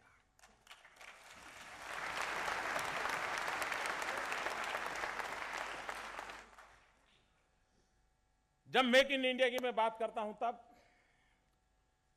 आखिरकार मेरा मुख्यमंत्री के कार्यकाल का अनुभव है। व्यापारी या उद्योगकार कोई बहुत बड़ी इंसेंटिव स्कीम से नहीं आते हैं जी। आप ये कह दो ये मिल जाएगा, वो मिल जाएगा, ये टैक्स फ्री करेंगे, वो टैक्स फ्री करेंगे, इंसेंटिव से काम होता नहीं है। हमने डेवलपमेंट और ग्रोथ ओरिएंटेड एनवायरनमेंट क्रिएट करना होता है, और ये जिम्मा सरकार का है। शासन में बैठे हुए लोगों ने, फाइनेंशियल इंस्टीट्यूशंस ने इन सारी व्यवस्थाओं की तरफ ध्यान केंद्रित करना होता है और तब जाकर के इन्वेस्टर्स के लिए एक सिक्योरिटी का एहसास बनता है। इन्वेस्टर पहले अपने इन्वेस्टमेंट की सिक्योरिटी चाहता है, बाद में ग्रोथ चाहता है और फिर प्रॉफिट चाहता है। वो पहले ही दिन प्रॉफिट नहीं खोजता है, उसको प्रॉफिट के लिए और 50 जगह पे बहुत कंपनियां पड़ी है उसके पास, उसको ये चाहिए। सरकार का प्रयास है, हमने एक के बाद एक जो कदम उठाए हैं, हम विश्वास दिलाना चाहते हैं कि आपका रुपया डूब नहीं जाएगा।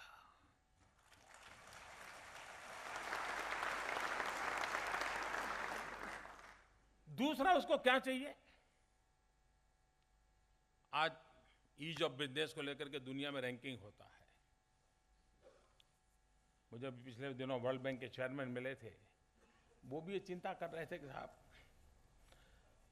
शायद उस समय 135 नंबर पे थे हम दुनिया में ईज ऑफ बिजनेस के। अब ये कौन रुकावट का डालता है जी? अगर 135 से मुझे 50% आना है तो सिर्फ सरकार अकेली ये काम पूरा कर सकती है। सरकार अपने निर्णयों को, नियमों को खुलापन ला दें, सरलता से कामों को आगे बढ़ाएं, तो हम आज 135 पर से ईज ऑफ बिजनेस में नंबर 50 पे आके खड़े हो सकते हैं। मैंने मेरी पूरी टीम को सेंसिटाइज किया है और मैंने कहा है कि हम स्क्रूटिनी के नाम पर और अधिक परफेक्शन के नाम पर कहीं हम रुकावटें तो नहीं डालते हैं। और मैं 3 महीने के मेरे अनुभव से कहता हूं कि आज दिल्ली सरकार में बैठी हुई मेरी पूरी टीम, पूरी मेरी ब्यूरोक्रेसी सकारात्मक सोच के साथ बहुत मेरे से भी 2 कदम आगे दौड़ रही है। यही ये ताकत है इसकी, यही ताकत है। क्यों उनको इस बात का भरोसा है कि हां ये अवसर आया है, ये अवसर खोना नहीं है। सारी दुनिया एशिया की तरफ नजर कर रही है, पूरी विश्व को कोई जगह विश्व ढूंढ रहा है। मुझे निमंत्रण देने के लिए समय बर्बाद करने की आवश्यकता नहीं है, मुझे सिर्फ उसको एड्रेस देने की कोशिश करने की ये जगह है। वो आने के लिए तैयार है, पूरा विश्व आने के लिए तैयार है, लेकिन उसे पता नहीं है एशिया में जाए तो कहां जाए। और फिर वो सोचता है जहां लोकतंत्र है, जहां डेमोग्राफिक डिविडेंड है, जहां विपुल मात्रा में डिमांड है, ये तीनों एक साथ किसी भूभाग पर उपलब्ध हो तो पूरे ग्लोब पर अकेला हिंदुस्तान है जहां तीनों एक साथ मौजूद है। जो इन तीनों का सकारात्मक रूप से उपयोग करता है, हम डेमोक्रेसी का, डेमोग्राफिक डिविडेंड का और डिमांड का, इनको सही तरीके से अगर हम तालमेल करते हैं, मुझे विश्वास है कि दुनिया को भारत का पता बताने के लिए हमें नहीं निकलना पड़ेगा। हर गली मोहल्ले में वास्को डी गामा पैदा होंगे जो हिंदुस्तान खोजते खोजते यहां चले आएंगे।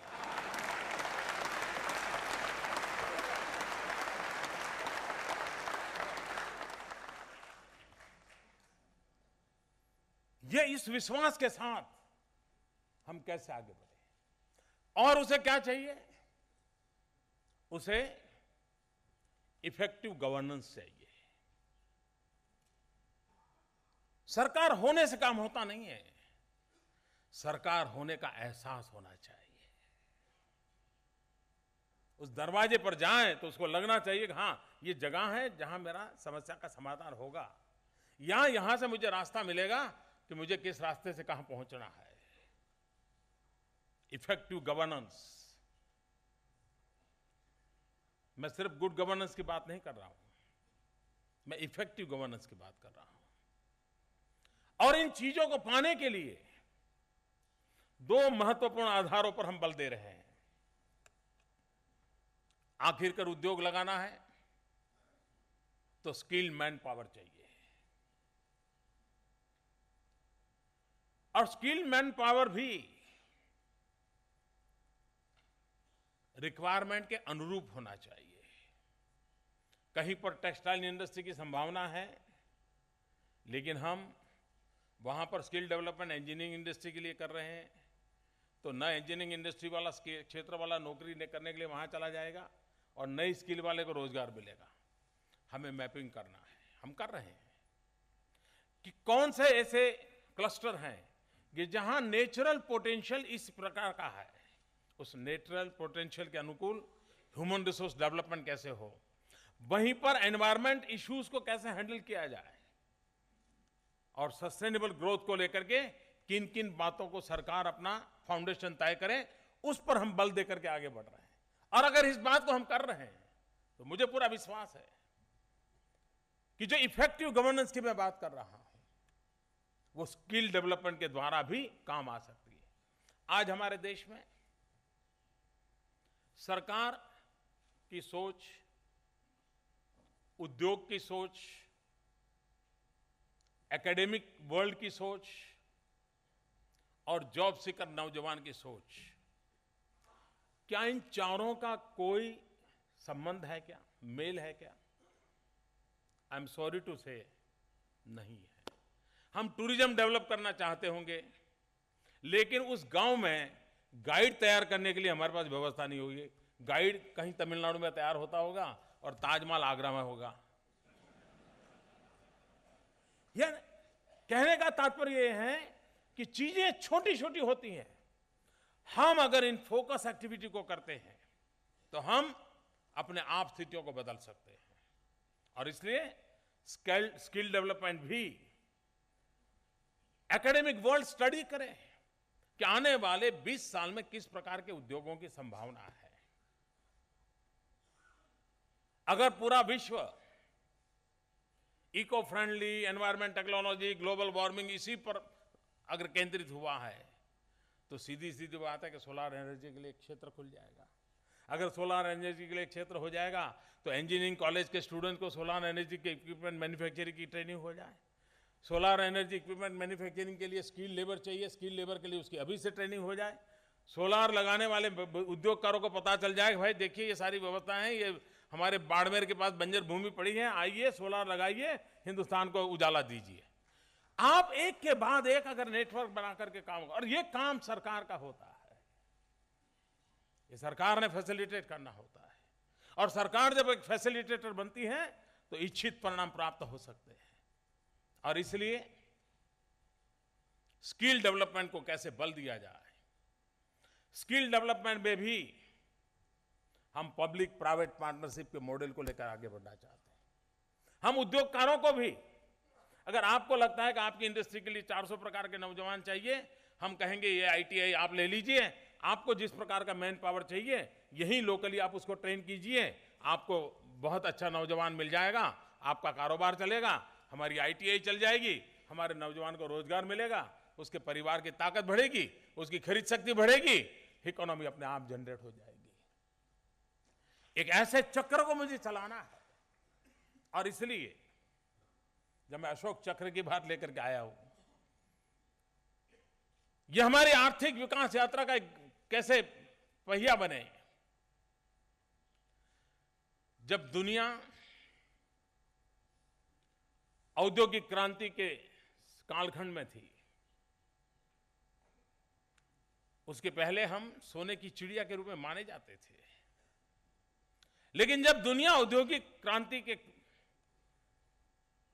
सीढ़ियां चढ़ रही थी तब हम पिछड़ गए थे। क्यों? हम गुलाम थे, वो अवसर हमने खो दिया। उसके बाद आर्थिक चेतना का एक नया युग, नया अवसर आया है, और यह सदनसीब है कि एशिया का है। अब हमारा जिम्मा बनता है वो भारत का कैसे बने। एक ऐसा मौका आया है, और हमारे पास सबसे बड़ा सामर्थ्यवान है। 65% पॉपुलेशन 35 से नीचे है। मैं नहीं मानता हूं कल की घटना के बाद अब हमारे टैलेंट को कोई क्वेश्चन करेगा। भारत के नौजवान के टैलेंट को कोई क्वेश्चन नहीं कर सकता है। कल के मार्च की घटना के बाद सब कुछ इंडिजीनियस। आप देखिए उसमें जो पुर्जे बने थे ना, जिस फैक्ट्रियों में बने उस फैक्ट्रियों की फोटो निकालनी चाहिए, देखना लगा ऐसी छोटी छोटी फैक्ट्रियां हैं जहां एक एक एक एक पुर्जा बन करके पहुंचा है और उसमें से मार्स का मिशन सफल हुआ है। मतलब टैलेंट में कोई कमी नहीं है। विश्वास को हम मार्स सक्सेस, ये विश्व को भारत के टैलेंट की पहचान का अवसर बनना चाहिए। भारत विश्व को अनुभूति को, हाँ भाई ये टैलेंट है। सिर्फ हमारे पास 65% पॉपुलेशन 35 से नीचे ऐसे नहीं है, हमारे पास टैलेंटेड मैन पावर है, ये सामर्थ्यवान मैन पावर है, उसको लेकर के हम चलना चाहते हैं। और दूसरी बात है डिजिटल इंडिया। कॉर्पोरेट वर्ल्ड, औद्योगिक जगत, प्राइवेट लाइफ जिस प्रकार से डिजिटल वर्ल्ड के साथ तेजी से आगे बढ़ रही है, अगर सरकार और सरकारी व्यवस्थाएं पीछे रह गई तो मैं कल्पना कर सकता हूं कितनी बड़ी खाई पैदा होगी। पूरी समाज रचना एक तरफ और शासन रचना दूसरी तरफ, इस खाई को भरने के लिए डिजिटल इंडिया का मिशन लिया है। पूरा गवर्नेंस, मोबाइल गवर्नेंस की ओर क्यों न जाए। आपको हैरानी होगी, मैंने यहाँ आकर के शायद फर्स्ट 10 डेज हुए होंगे। एक काम मैंने क्या किया, मैंने कहा भाई ये मुझे बताइए आपके यहाँ सरकार में जो फॉर्म भरते हैं ये 10-10 पेज के क्यों होते हैं? आप भरते हैं ना? आप तो नहीं भरते होंगे, आपके स्टाफ के लोग भरते होंगे। मैंने उनको पहले दिन कहा ये 10 पेज का 1 पेज करो पहले, और मुझे खुशी है कि बहुत डिपार्टमेंट ने वो कर दिया। कोई कारण नहीं जी, ये सारी चीजें उपलब्ध होती है, हम बार बार मांगते रहते हैं। कहने का मेरा तात्पर्य ये है कि हम डिजिटल इंडिया के माध्यम से, जैसे ईज ऑफ बिजनेस की बात है, वैसे इजी गवर्नेंस, इफेक्टिव गवर्नेंस चाहिए, इजी गवर्नेंस चाहिए, उस पर बल दें। हर व्यक्ति को अपनी जानकारी अपनी हथेली में उपलब्ध होनी चाहिए, और ये चीजें हैं जो हमें आगे बढ़ने के लिए अवसर देती हैं, और उसे हम अवसर देना चाहते हैं। कई समय से हम लंबे अरसे से लुक ईस्ट पॉलिसी की चर्चा कर रहे हैं। हर कोई के मुंह से लुक ईस्ट वाली बात आती है, एक अच्छा अवसर है, लेकिन एट द सेम टाइम जब मैं आज मेक इन इंडिया की बात करता हूं तब मैं लुक ईस्ट के साथ साथ लिंक वेस्ट की भी बात करना चाहता हूं। एक तरफ लुक ईस्ट, दूसरी तरफ लिंक वेस्ट। हमने इन दोनों को जोड़ करके हम ऐसी मध्यस्थ जगह पर खड़े हैं कि हम एक ग्लोबल विजन के साथ अपने आर्थिक संरचना को एक नए प्लेटफॉर्म पर खड़ा कर सकते हैं, और उस दिशा में हम आगे बढ़ना चाहते हैं। विश्व के पास जो कुछ भी श्रेष्ठ है वो हमारे पास क्यों नहीं होना चाहिए? ये मिजाज इस देश का क्यों नहीं होना चाहिए? व्यापार के नए क्षेत्र खुल रहे हैं। मेरे शब्द लिख लीजिए, आप उद्योग व्यापार जगत के मित्र हैं। मैं नहीं जानता हूं कि आपने उस दिशा में सोचा होगा कि नहीं सोचा होगा। हो सकता है छोटी 2-4 कंपनियां करती होगी काम। आने वाले समय में हिंदुस्तान में वेस्ट में से वेल्थ का एक बहुत बड़े बिजनेस की संभावना है। वेस्ट में से वेल्थ, हम 500 शहरों को सॉलिड वेस्ट मैनेजमेंट और वेस्ट वाटर ट्रीटमेंट के लिए काम बढ़ाना चाहते हैं, पब्लिक प्राइवेट पार्टनरशिप से कराना चाहते हैं। उसी गांव का कूड़ा कचरे से आप बिजली पैदा करके बिजली के कारखानेदार बन करके बिजली बेच सकते हैं। एक बहुत बड़ा नया रेवेन्यू मॉडल आ रहा है। हम सोचे, अभी से सोचे। और मैंने देखा है जो दूर का सोचते हैं ना, मल्टीनेशनल कंपनियां आलू टमाटर बेचने के लिए निकल पड़ी थी। क्यों मुकेश भाई? क्यों? उनको पता था कितना बड़ा मार्केट है। वैसे ही बड़ी बड़ी कंपनियां ये वेस्ट में से वेल्थ के लिए आने की पूरी संभावना है। और भारत में हमने जो सफाई अभियान चलाया है, ये एक नया क्षेत्र खुल रहा है। मैं निमंत्रण दे रहा हूं उस प्रकार के उद्योग व्यापार के लोगों को, छोटी छोटी नगर पालिका में बैठ करके उसको भी एक रेवेन्यू मॉडल बना करके आइए, हम आपको निमंत्रण देते हैं। अवसर बहुत है। जिस प्रकार से मैन्युफैक्चरिंग सेक्टर का महात्मा है, इंफ्रास्ट्रक्चर भी। भारत अब उस इंफ्रास्ट्रक्चर से नहीं चल सकता है जहां हमें पहुंचना है। ज्यादा से ज्यादा हमारे देश में इंफ्रास्ट्रक्चर की बात होती थी तो रेल, रोड, पोर्ट, एयरपोर्ट, बात पूरी। नेक्स्ट जनरेशन इंफ्रास्ट्रक्चर की ओर हमें जाना है। हमें हाईवेज भी चाहिए, हमें आईवेज भी चाहिए। When I say I-Wage, information base, and that is for the digital India. हमें इलेक्ट्रिक की ग्रिड है तो हमें गैस की भी ग्रिड चाहिए, हमें वाटर ग्रिड भी चाहिए, हमें ऑप्टिकल फाइबर का नेटवर्क चाहिए। हमें कैसे हिंदुस्तान का सपना देख रहे हैं और इसमें प्राइवेट पार्टी के इन्वेस्टमेंट के लिए उसको अपना नसीब आजमाने के लिए एक बहुत बड़ा अवसर है। पब्लिक प्राइवेट पार्टनरशिप के मॉडल पर हम आज जहां हैं वहां से अपने आप को अपग्रेड कैसे करें। जिन क्षेत्रों में हमने कदम नहीं रखा है वहां कदम कैसे रखें। हमने पोर्ट डेवलपमेंट तक अपने आप को केंद्रित किया। समय की मांग है हम पोर्ट लेड डेवलपमेंट की ओर आगे बढ़े। पोर्ट हो, वेयर हाउसेज का नेटवर्क हो, कोल्ड स्टोरेज का नेटवर्क हो, रोड्स हो, रेल हो, पोर्ट के साथ एयरपोर्ट भी हो। ये जब तक हम पूरा एक क्लस्टर के रूप में डेवलप नहीं करते हैं, हम ग्लोबल मार्केट की दुनिया में अपनी जगह नहीं बना सकते हैं। और इसलिए हम उस पर बल देना चाहते हैं। एक बहुत बड़ा क्षेत्र है जिसमें आप आकर के अपना नसीब आजमा सकते हैं। कहने का तात्पर्य यह है कि इंफ्रास्ट्रक्चर भी सिर्फ सुख सुविधा का विषय नहीं है। अगर हमें टूरिज्म डेवलप करना है, ऐसा अनुमान है कि दुनिया में सबसे ज्यादा ग्रोथ अगर किसी इंडस्ट्री का है तो टूरिज्म इंडस्ट्री का है। क्या भारत इसको कैप्चर कर सकता है? तो टूरिज्म के लिए भी एक बहुत बड़े इंफ्रास्ट्रक्चर की आवश्यकता है। हॉस्पिटैलिटी इंडस्ट्री के लिए बहुत बड़ा स्कोप है हमारे यहां।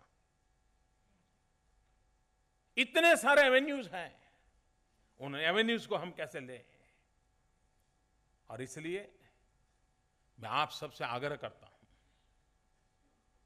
जो भी सोचते थे बस अब जाएंगे कहीं, मैं कहता हूं जाना नहीं है। ये देश आपका है। यहां इतना फलो फूलो, इतना फलो फूलो कि फिर बाहर कदम रखो तो उसका एक आनंद और है। मजबूरन जाना पड़े इसका कोई आनंद नहीं होता है। और मैं चाहता हूं हिंदुस्तान की कंपनियां भी मल्टीनेशनल बने, हिंदुस्तान की कंपनियों के भी दुनिया के अंदर अपने हाथ पैर हो, ये हम चाहते हैं। लेकिन अपनी धरती को हम मजबूत बनाएं, यहां के नौजवानों को रोजगार देने के लिए हम कदम उठाएं। और ये एक ऐसी सरकार है जो विकास को समर्पित है। ये ऐसी सरकार है जिसका ये पॉलिटिकल एजेंडा नहीं है, ये आर्टिकल ऑफ फेथ है। और इसलिए मैं कहने आया हूं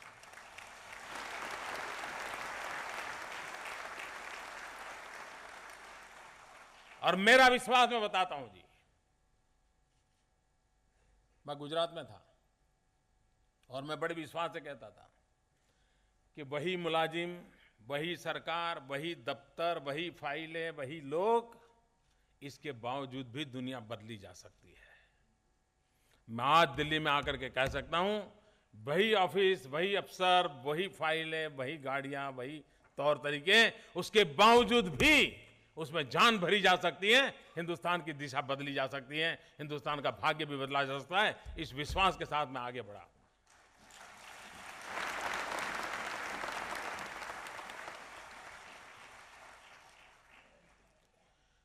हमारी विकास यात्रा में एक सबसे बड़ी रुकावट यह बनी है,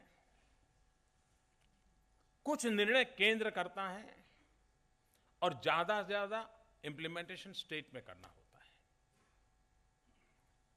और अगर दोनों के बीच मेल नहीं है तो उद्योगकार को समझ नहीं आता है, इन्वेस्टर को समझ नहीं आता है कि दिल्ली जाऊं कि राज्य की सरकार के पास जाऊं। वो उलझन में रहता है। अब ये उलझन नहीं रहेगी। मेरा ये मत है कि राज्यों का विकास भी भारत के लिए ही होता है। अगर राज्यों में इन्वेस्टमेंट आता है तभी तो भारत में इन्वेस्टमेंट आने वाला है। राज्य और केंद्र मिलकर के एक टीम के रूप में काम करें, कंधे से कंधा मिलाकर के काम करें।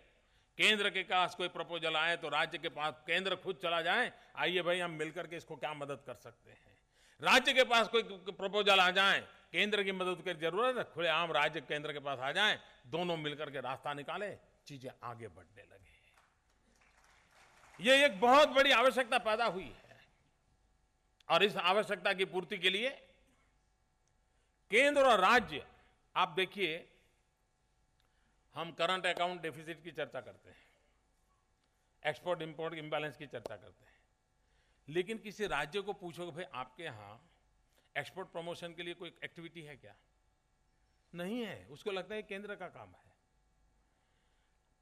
मैंने आकर के ही मैंने राज्यों को बुलाया, मैंने कहा भाई देखिए हिम्मत बढ़ाइए, उसको विश्वास दीजिए, वो एक्सपोर्ट करने के लिए आगे बढ़े, भारत सरकार के नीति नियम उसको काम आए, हम दोनों मिलकर के काम करेंगे तो एक्सपोर्ट करने वाले जो उद्योगकार हैं उनको बल मिलेगा और वो अपनी चीजों को आज एक्सटर्नल अफेयर्स मिनिस्ट्री क्या उनके काम आती है क्या?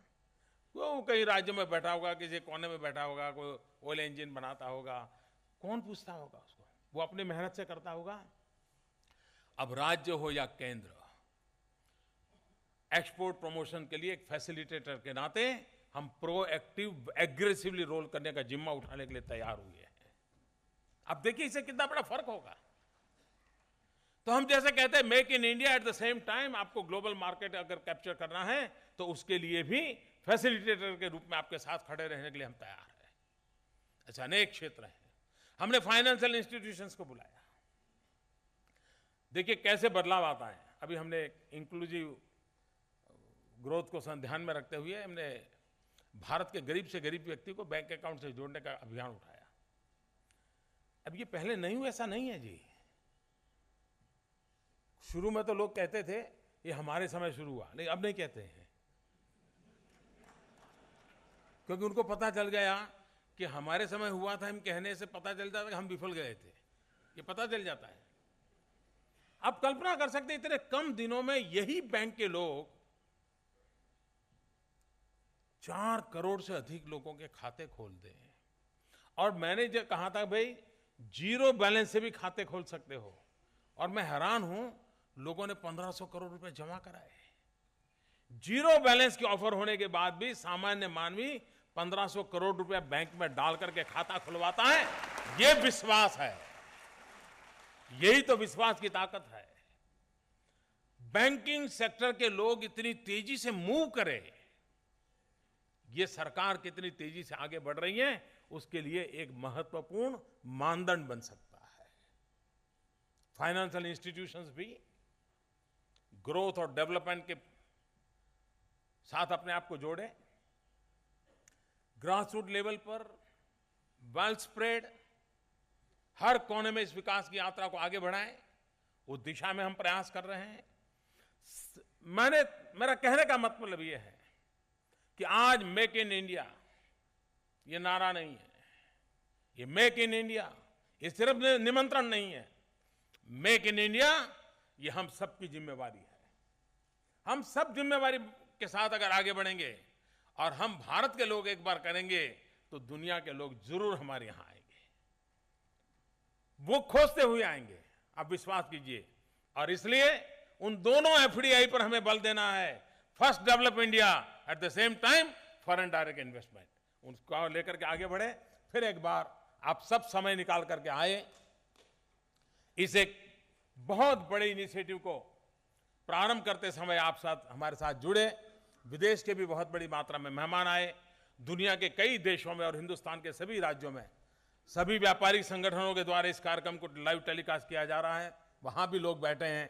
मैं आप सबको विश्वास दिलाता हूं, आइए हम सब मिलकर के इस मेक इन इंडिया कंसेप्ट को जिसकी जिसकी जिम्मेवारी है उसको हम पूरा करें, हम आगे बढ़े। मैन्युफैक्चरिंग सेक्टर में हम फिर एक बार नई ऊंचाइयों को पार करें और देश के गरीब से गरीब नौजवान को रोजगार उपलब्ध कराएं, गरीब को रोजगार मिलेगा, भारत के आर्थिक चक्र को और गति से चला पाएंगे। इसी एक विश्वास के साथ आप सबको बहुत बहुत शुभकामनाएं। नवरात्रि की आप सबको बहुत बहुत शुभकामनाएं। मेरे व्यक्तिगत जीवन में, हमारी राजनीतिक यात्रा के जीवन में भी आज का दिवस बड़ा महत्वपूर्ण है कि आज 25 सितंबर जिनके आदर्श और विचारों की प्रेरणा से लेकर के हम लोगों ने अपनी राजनीतिक यात्रा शुरू की, वो पंडित दीनदयाल उपाध्याय जी की आज जन्म जयंती है, जिन्होंने एकात्म मानव दर्शन दुनिया को दिया है।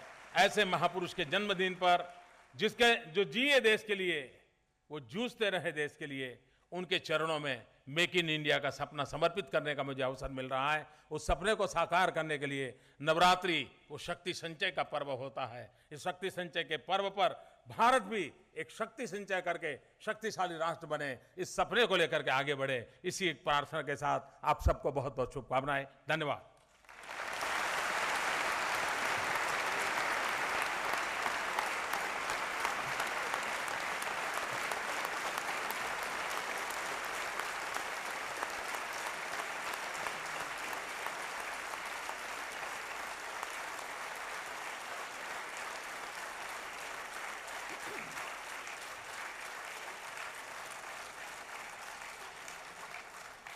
Thank you very much, Prime Minister Sir, for sharing your vision, your thoughts, and plans for a brilliant future for India.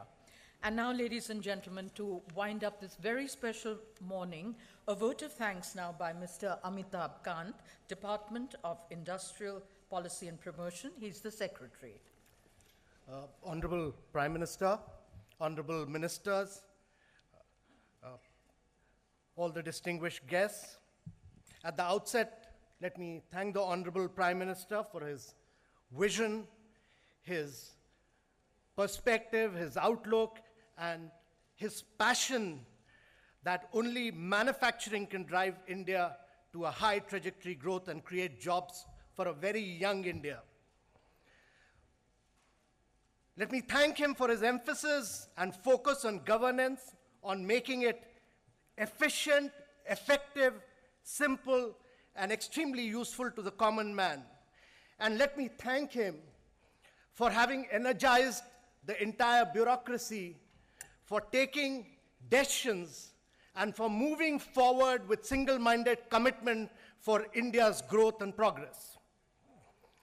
Let me thank him for his commitment to not making India not merely a hub of manufacturing, but also for design and innovation. Thank you. Thank you very much, sir. Thank you, Honorable Prime Minister.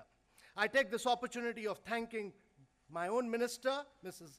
Nirmala Sitharaman, for being our guide, our motivator, our team leader, and she's been a source of inspiration to all of us who work today. My personal thanks and that of my ministry to the honorable ministers who've been on the dais today, a very distinguished galaxy of ministers here today, all of whom play a very critical and significant role in the sphere of manufacturing. Shri Kalraj Mishra, Shri Ravi Shankar Prasad, Shri Anand Geetesh, Shri Narendra Singh Tomar, Shri Santosh Singh Gangwar, Shri Piyush Goyal, Shri Dharmendra Pradhan, Shri Sarbananda Somwal, all of them have played a very critical role. They are the ones who are catalyzing and facilitating the manufacturing revolution in India.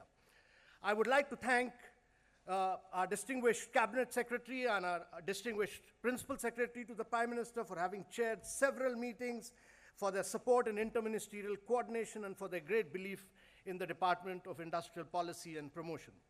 I would like to thank all our distinguished chairmen and CEO who are the true makers of India and who make India on a daily basis, for having presented their perspective and their worldview here today. We've greatly enriched by your vision.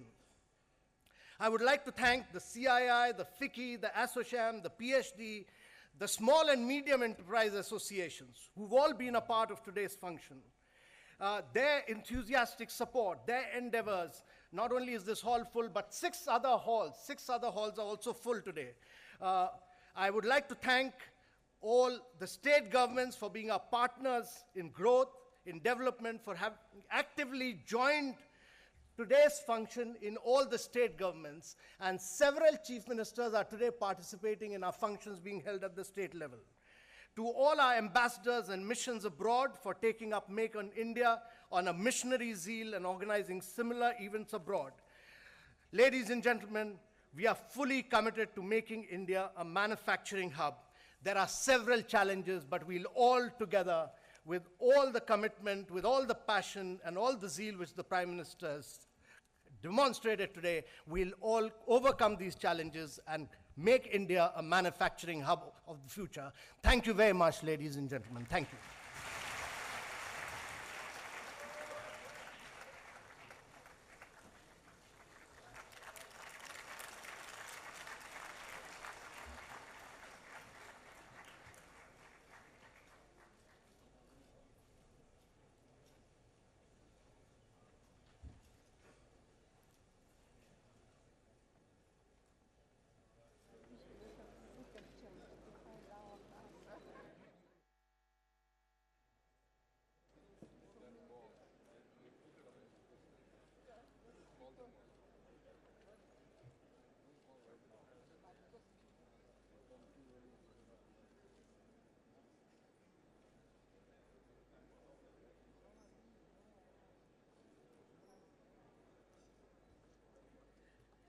Thank you everyone for having been such a wonderful audience.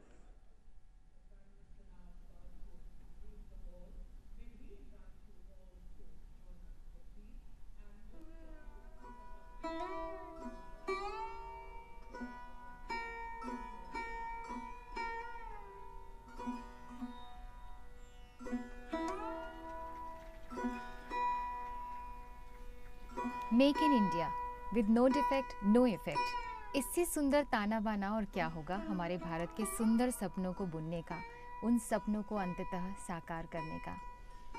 मुझे यही पंक्तियाँ कहने को मन हो रहा है कि सूरज नए क्षितिज चमकीले, इस सदी के अब चावल पीले। तम के घेरे तोड़ेंगे हम नई उजास लिखेंगे, उजियारे पृष्ठों का स्वर्णिम हम इतिहास लिखेंगे, हम इतिहास लिखेंगे। Make in India. जी हाँ, आज इसी भावना, इसी एहसास से एक नई शुरुआत से मन पल्लवित हो रहा है। इन्हीं शब्दों के साथ मैं मनीषा दुबे आपको दूरदर्शन के स्टूडियो वापस ले चलती हूँ। धन्यवाद, नमस्कार।